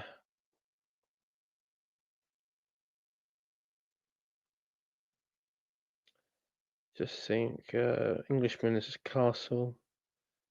Uh, so law-abiding citizens must have the full legal right to use reasonable force, including lethal force if necessary, to protect their home, family, and property from illegal intruders without fear or prosecution.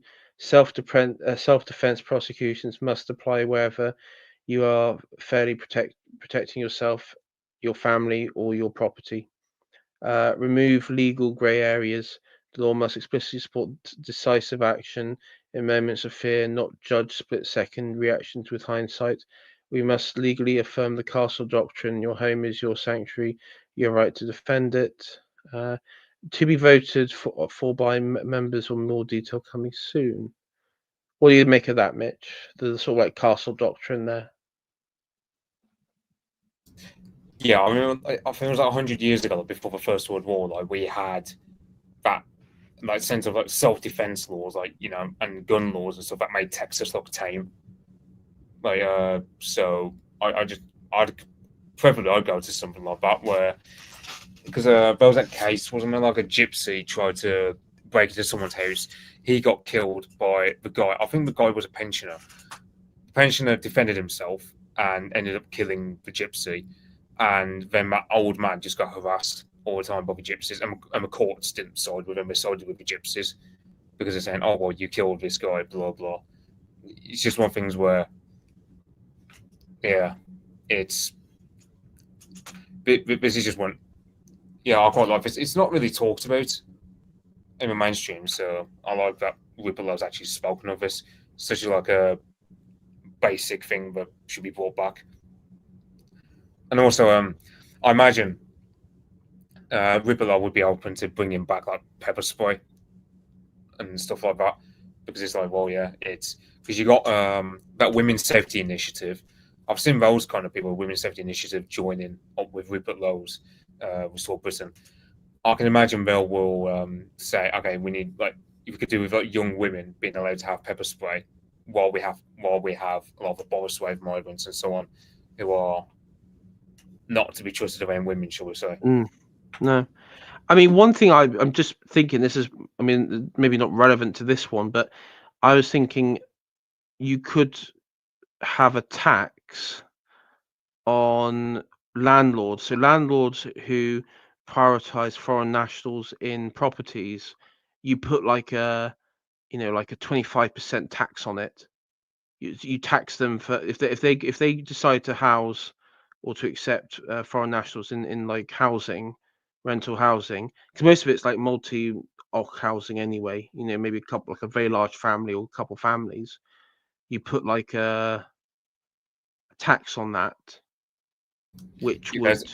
yeah, there's a guy over Essex way who became like a multi-millionaire because he just allowed his hotels to be used by the government and Serco for all of these illegal migrants. And he said, "I'm thinking at that point, like that should just be considered treason. Like, you run a load of hotels, but you're just selling them out in favor of like illegal immigrants who probably go about who." I mean, I think Rupert Lowe alluded to this one time in a tweet where he said he reckons that some of these migrant hotels are epicenters of like sexual assaults. So Well, that has been rumored about as well. I think um, uh, the chap who did like investigation to grooming gangs has even talked about that as well. I don't want to. I mean, I'm not going to say it on here, but a certain hotel that featured prominent last year and last year's summer um, was also rumored to have involvement in that sort of criminality. But again, this is one of the reasons why it was featured on news stories last summer. Um, this particular thing I do agree with is that, and this used to be the case, that only British nationals could own and purchase property in the UK. I think this needs to be brought back. We can't have foreign nationals or dual nationals owning property. The majority of property in London is owned by Indians on a plurality level. It's owned by Indians, on foreign nationals. I mean, on majority level, it's just foreign nationals, if you want to be precise. Um, yeah, and it used to be like Russian, like a lot of Russian oligarchs and a lot yeah, of but then the Russian war happened, and so those guys just got turfed out. I mean, Indians just bought up a lot more property, even to the point where I think like a few years ago, he was saying more Indians own property in London than English people. I mean, it just became more like Hindutva kind of type of people all over Twitter, just a soy facing over it. So it's kind of one yeah. thing where, you know, And George Osborne, he sold off government properties and rented them out and sold them off to foreign nationals, like important historic government properties. So, um, yeah, I mean, for me, this would be like a very strong area to go after. Um, you know, these sorts of policies are, for me, I mean, this is why I'm tempted to join up, because I'll be putting this forward and be like, yeah, we got to do this. Um, while it is harsh and strong, it's kind of, in my mind, it's obvious. It's obvious. We need to be a real society again. We need to be a real country again, with real elites governing it. We can't have um we can't be like this hyper individualized society that's just a base for foreign groups to you know do their own sort of machinations on our soil. That's what it comes down to. uh yeah, I'm pretty sure. I don't know how it would work in other countries, but I imagine like there are plenty of other countries everywhere they just outright ban foreign nationals from owning property, or the very least just like severely restrict it, so you don't have situations like we do currently where for countries where it's like, for example, you've got uh, German and French, I believe, like railway companies who own a big chunk of our railway. So it's Yeah. yeah, it's kind of Yeah. yeah. Yeah, So no, I 100%. I mean, this is what most countries, for example, Israel. I mean, they do this when it comes to property and land. They have a preferential policy of who gets to purchase or claim titles or owning or title rights to land. And that's what, and it's for their own group, as one example. I mean, it's a point of contention, but it's it's an example. And to be honest, as I said, this is we should have this here in the UK, without a shadow of doubt. I don't sort of view any of these policies as particularly uh outlandish or ridiculous. Um, the only policy I would say that is like um I'm sort of indifferent with or sort of vague is maybe parts of defund the BBC, but that's just because it is um you know um again, it's sort of just vague. It's just a good talking point. But apart from that, you know, I mean, I made my point clear. I'm yet to see. I'm yet to be completely happy on board with this because this could just be this. I mean, this is full for it again award. But I'm not particularly happy with the people they have on the board. I'm not particularly happy that they've got Tories in there and they've opened themselves up to that because it I can see all these policies just being watered down. But if there is a direct if there is like a direct democracy stuff where you can people who are members can organize within and you know put forward policies which cannot be watered down from the top, then uh that would be a good thing to do. I mean, the only problem is it would only come down to um um it would come down to just Rupert Lowe in Parliament. Now, if it's any sort of like policy or thing, he's not going to be passing laws in Parliament, but he'll be able to raise points. He'll be able to maybe put forward like a private members bill, but at most, you know, just as long as people don't feel, you know, are hyping it up to do something that it's not going to do, that they're not going to be, have set the bar too high when it comes to this.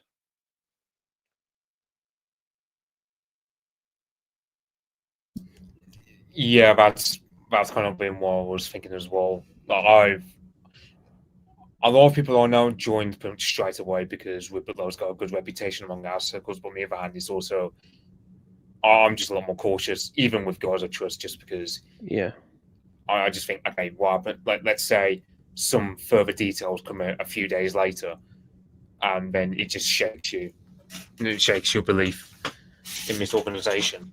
It just kind of becomes fell for it again award.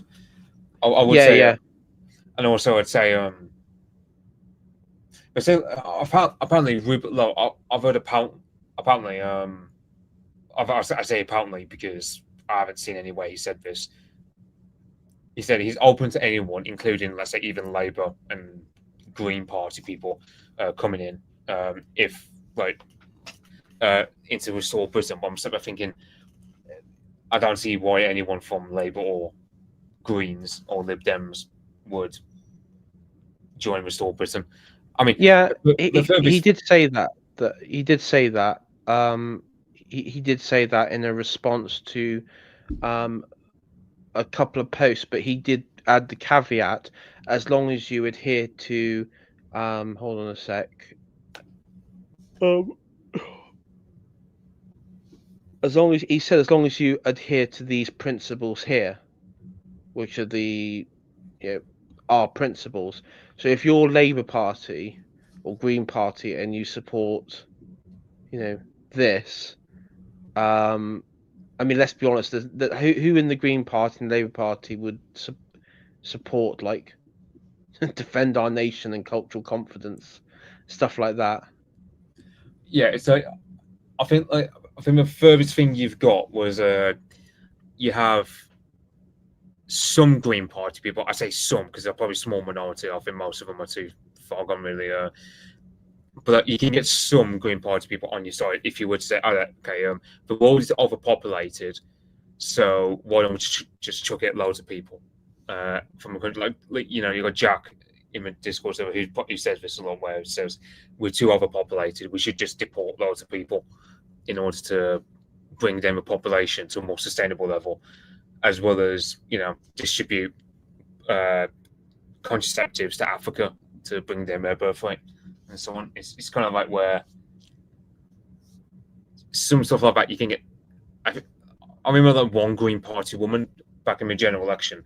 I basically got her to vote reform, just going by saying, "Oh well, the main problem isn't stuff like what we do over here. It's more the fact that we've got too many people in the country, and basically overpopulation is the main problem, or as well as if you look at the top 10 polluted rivers, none of them are in England or in Europe. They're either Africa or Asia.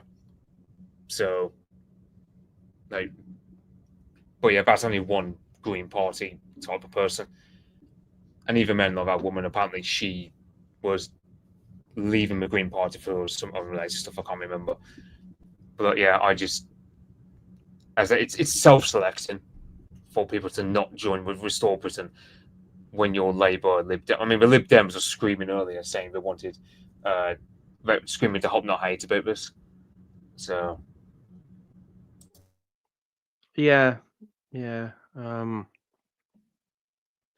I reckon the reason why they were screaming was because people like Morgoth and AA were welcomed in and joined up, and Carl Benjamin and people like that.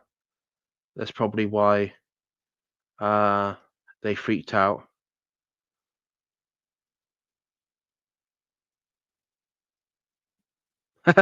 So it's funny they call themselves Restore Britain, but shows Northern Ireland too. Yeah, it should be showing the whole of Ireland. God damn it, we're going to restore the whole of Ireland. It's not just the north. We're going to kick out those Yankee Irish nationalists that usurped our rightful claim. God told us 1,000 years ago that through the Pope that we had a right to the lands of Ireland. It's written down in Holy Scripture.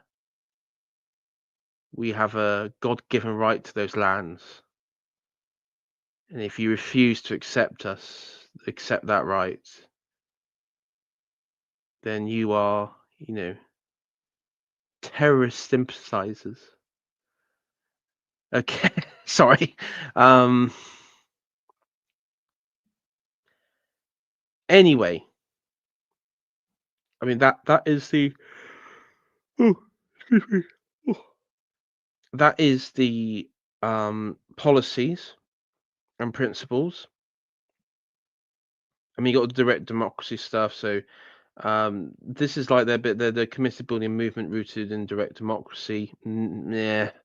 Our model is simple. Our members vote on policy. One member, one vote. The will of the people. We don't stop at the vote. Once a policy is ratified, we will take action. I mean, one thing I would say is what might become important in this is you have groups and subgroups within this movement. So you might even have a situation where you have like Morgoth and AA and people like on our online side in one camp, and then you'll have like Tory centre right types in another camp, and there might be like internal battling it out. Civnats, yeah, and stuff like that.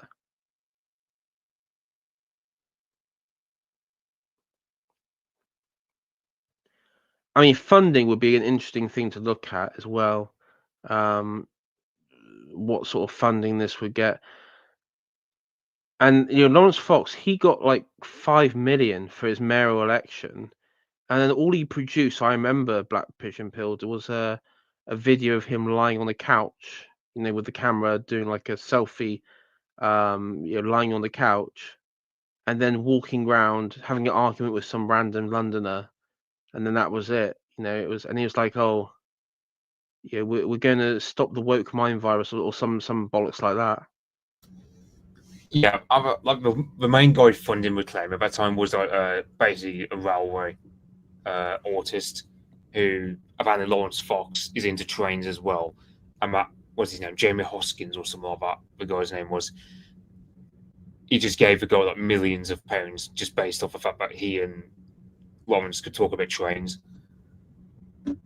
I think that's how the story went, and you started thinking, imagine, yeah, I'm trying to think. I think like we saw him last time I saw him like 70 odd thousand followers. So let's say all of them were to pay 20 quid each.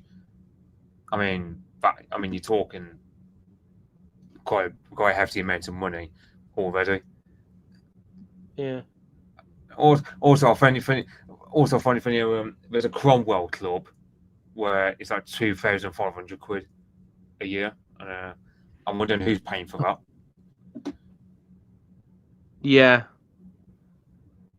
I mean, even the Tolkien Society, the funding from that is all. When I first had like my interaction with them right back along, was a bit dubious because the leader of the Tolkien Society admitted to me in sort of a public reply that he was like a Tory councillor, but he knew nothing of Tolkien's work. He never read Lord of the Rings. He's never watched the films. He knew nothing about it. Wasn't really interested in that sort of stuff. So you do have like societies and groups like that, which on paper you could say, oh, this is why they exist. This is what their purpose, what they serve. But then actually, when you look into it, it's like, how does this exist? Like, who's actually like who's propping up? Where you have like the public face, and then you have something else going on, behind the scenes where actually someone else is running it. But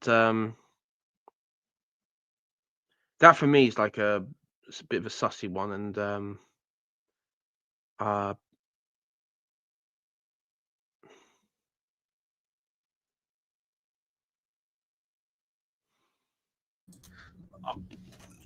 I'm a question of like was Store being a bit like American foreign policy. I mean, I think the closest thing you've got was Rupert Lowe saying he was voting for prescribing that Palestine action because of that RAF Bryce Norton. And I think the other thing was like he does say some stuff about Hamas and Hezbollah being like terrorists or whatever, but to be fair, it's kind of things where you got loads of those shit libs flying Palestine flags. That's just one of the things where it's been thrust into our politics anyway. So I don't really read into those statements as Rupert being obsessed with America like Farage's. no, I mean, I've never been a third worldist. I know there are people who take the side, have taken the side of like, there's that Luke, was it Lucas Cage or whatever he's called, or Luke Cage on social media, who's like some MMA fighter who's like a massive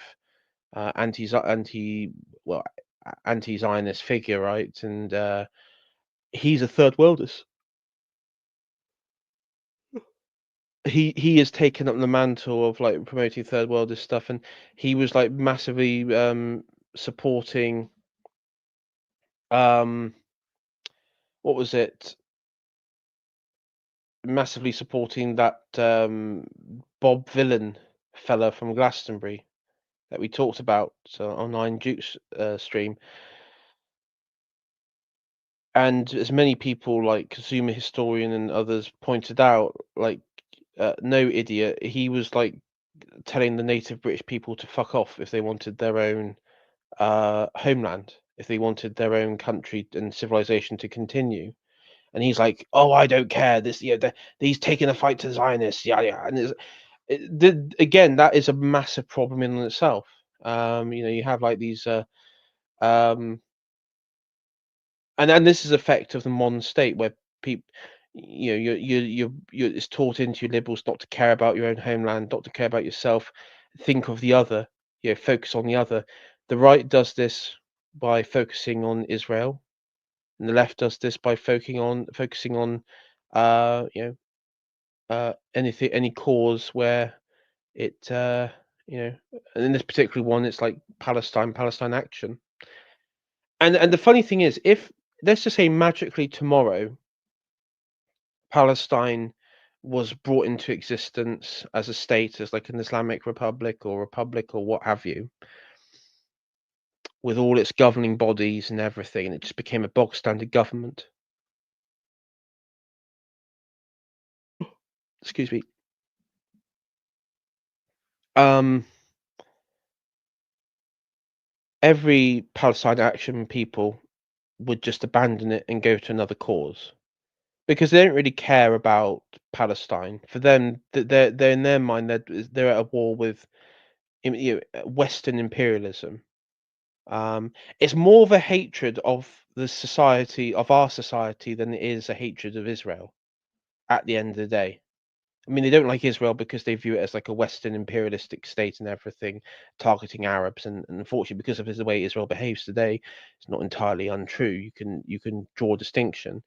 But what you can't have with Palestine action is you can't have them targeting and attacking um, the British military.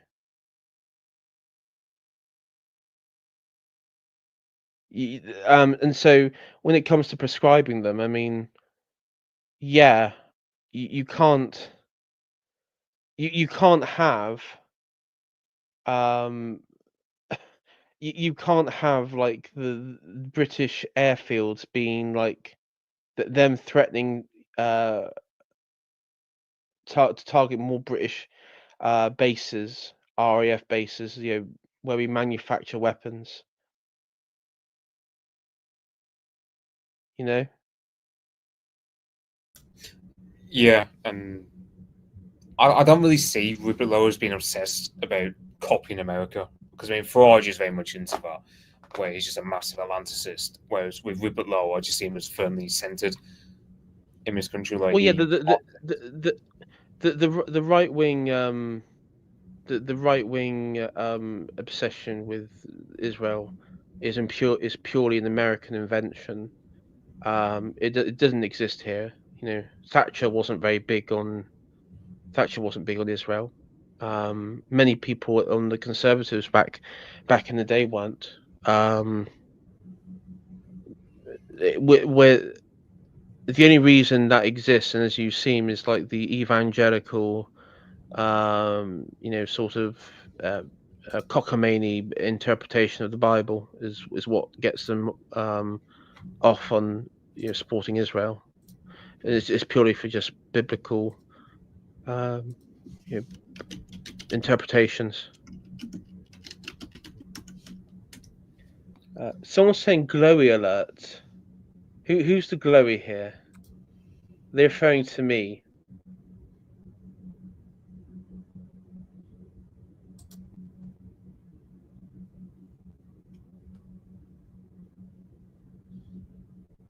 Is this a me thing?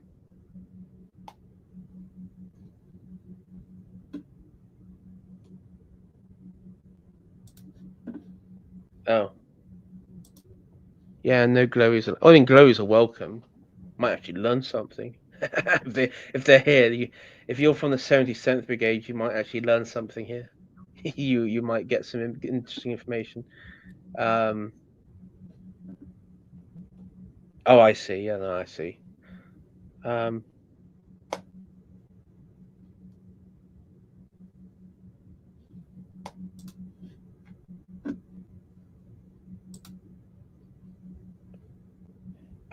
So we'll probably wrap it up here, and I've just been looking back through comments and discussions here, and I mean, the only one that I will say that does stand out, you got red win red wine 65 here, um, in the chat. Now I red wine. I'm guessing are you American? I think you said you're from Nebraska. Let me just go back and check.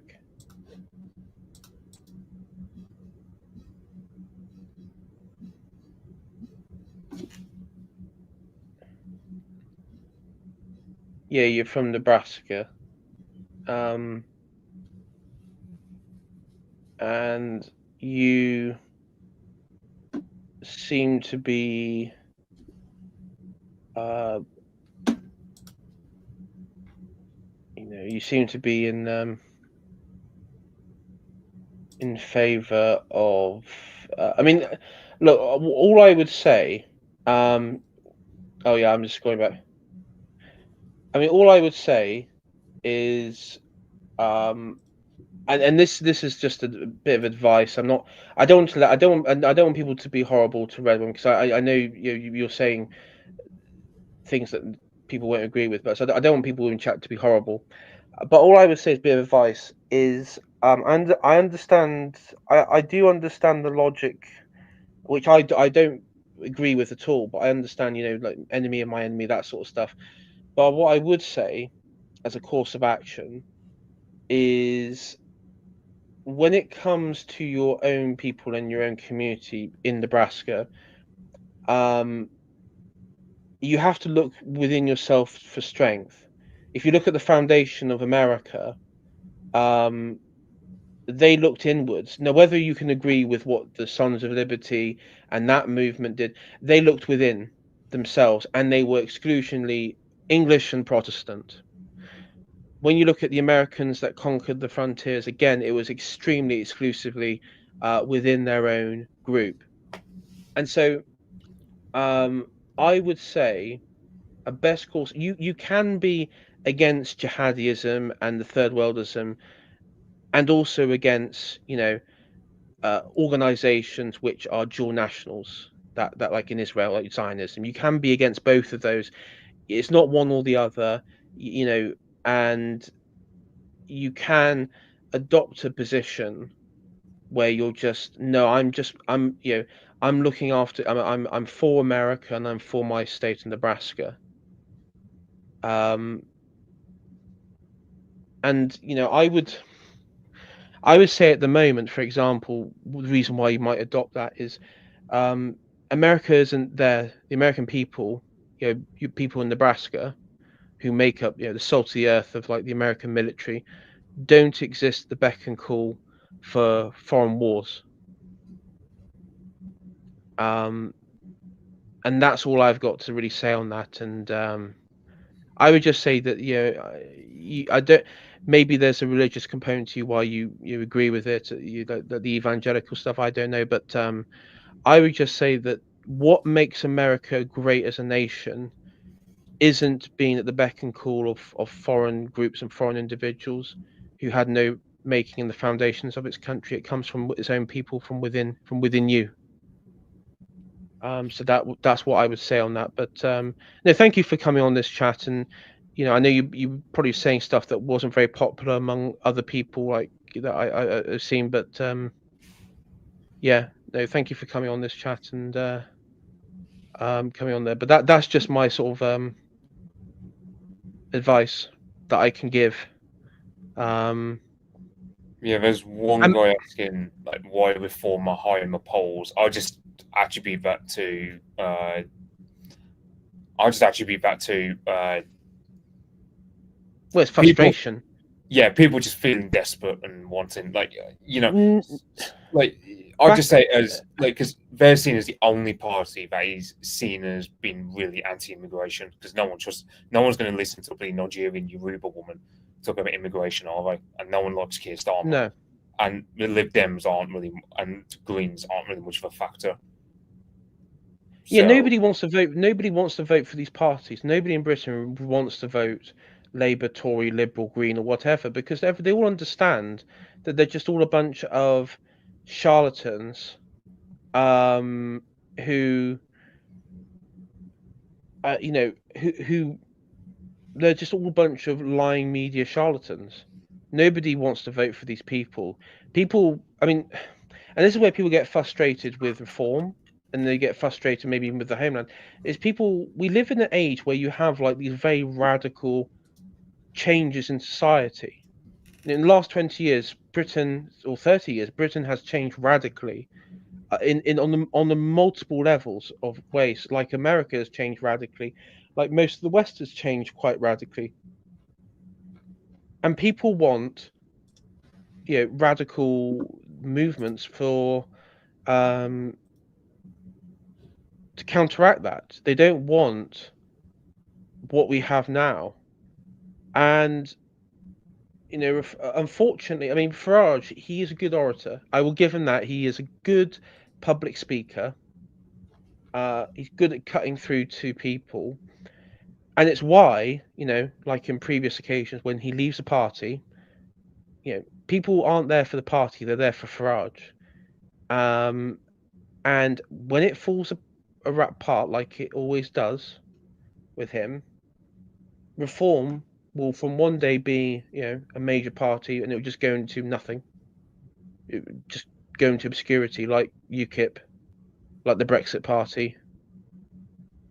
um it would just go, you know and then what replaces it, I don't know.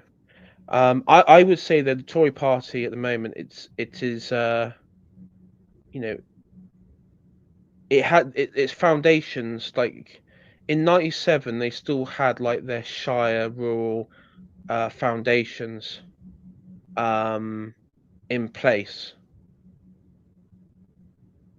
Today that isn't the case, and I don't see any bounce back for them at all.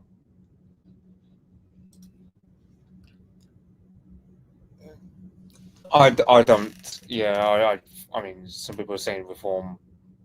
I mean, yeah, I mean, in the absence of anyone else to vote for, we might as well we're going to end up voting reform.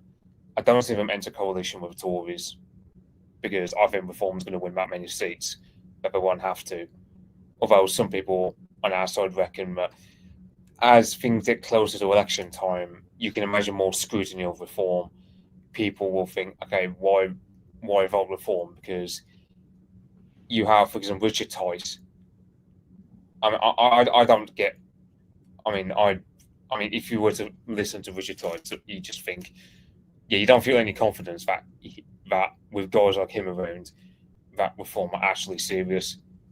He's just like a boomer party that just talk about bleed pylons, or at worst they'll just go, oh, well, why do I care about what happens in like 40 years time because I'll be dead, and that kind of mentality where it's just Yeah.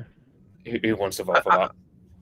I've just also been looking because I'm just going to assume that if any reform member or person in reform joins Restore Britain, joins this, and is public about it, I'm guessing they'd be kicked out the party. I've seen With a few Farage. people. I've seen a few guys younger than me who've posted they've joined, and so far they haven't been.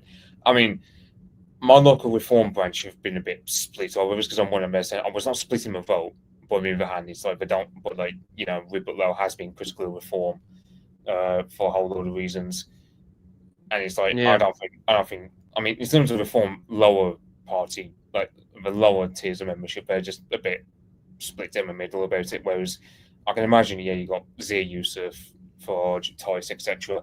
They're probably more like, oh, anyone who joins this would get reprimanded.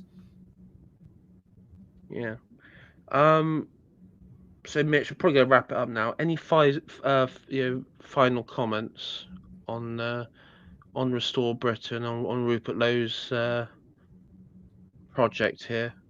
I mean, I imagine like we'll talk about it more on Iron Duke stream because I still haven't made my mind up as to whether I'm going to join. because to be fair, it's early days. It's not even been like a few days.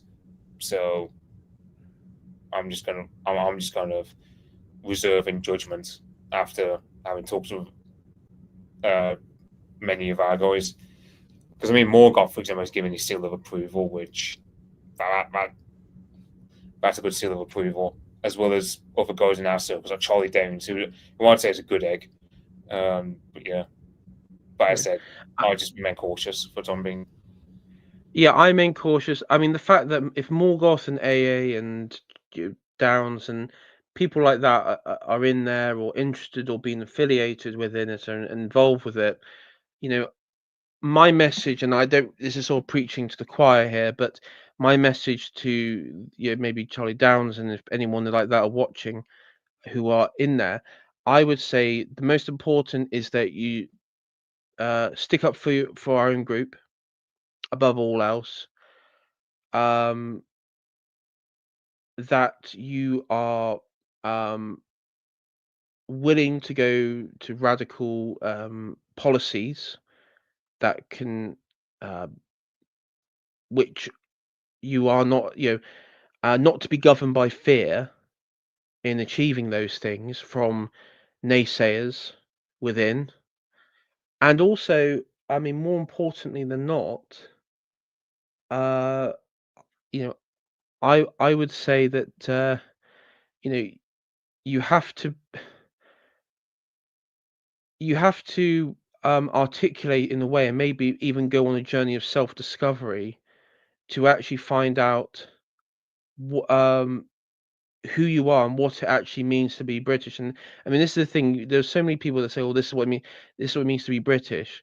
Is you actually need to like go into uh, you know, the deep historical realm of what it means to be British in English, and not just sort of like the respecting democracy or any of that sort of bollocks. You actually need to go in a much deeper level um, as a group within a group. And if you can do that, you can carry many people with you. And also just, pride, you know, we're not sorry and we don't give a damn about what uh those who have no connection to this land have to say about it. And so that's my final bit on it. But if you can do that, and I'd also say just watch the enemy within, not just within yourself, but like within, because there'll be forces that will try and water policies down within this movement, and they'll try their damnedest and hardest. And I think people like Morgoth and will already know about that, but I wish them all luck. Um,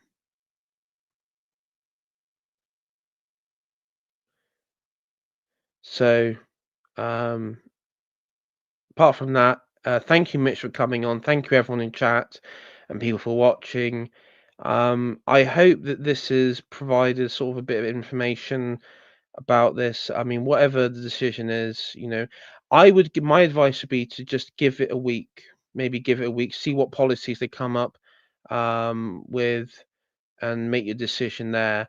Um, Mitch is cautious. I'm just waiting and watching to see what happens. And we'll see you all next time. Thanks for joining.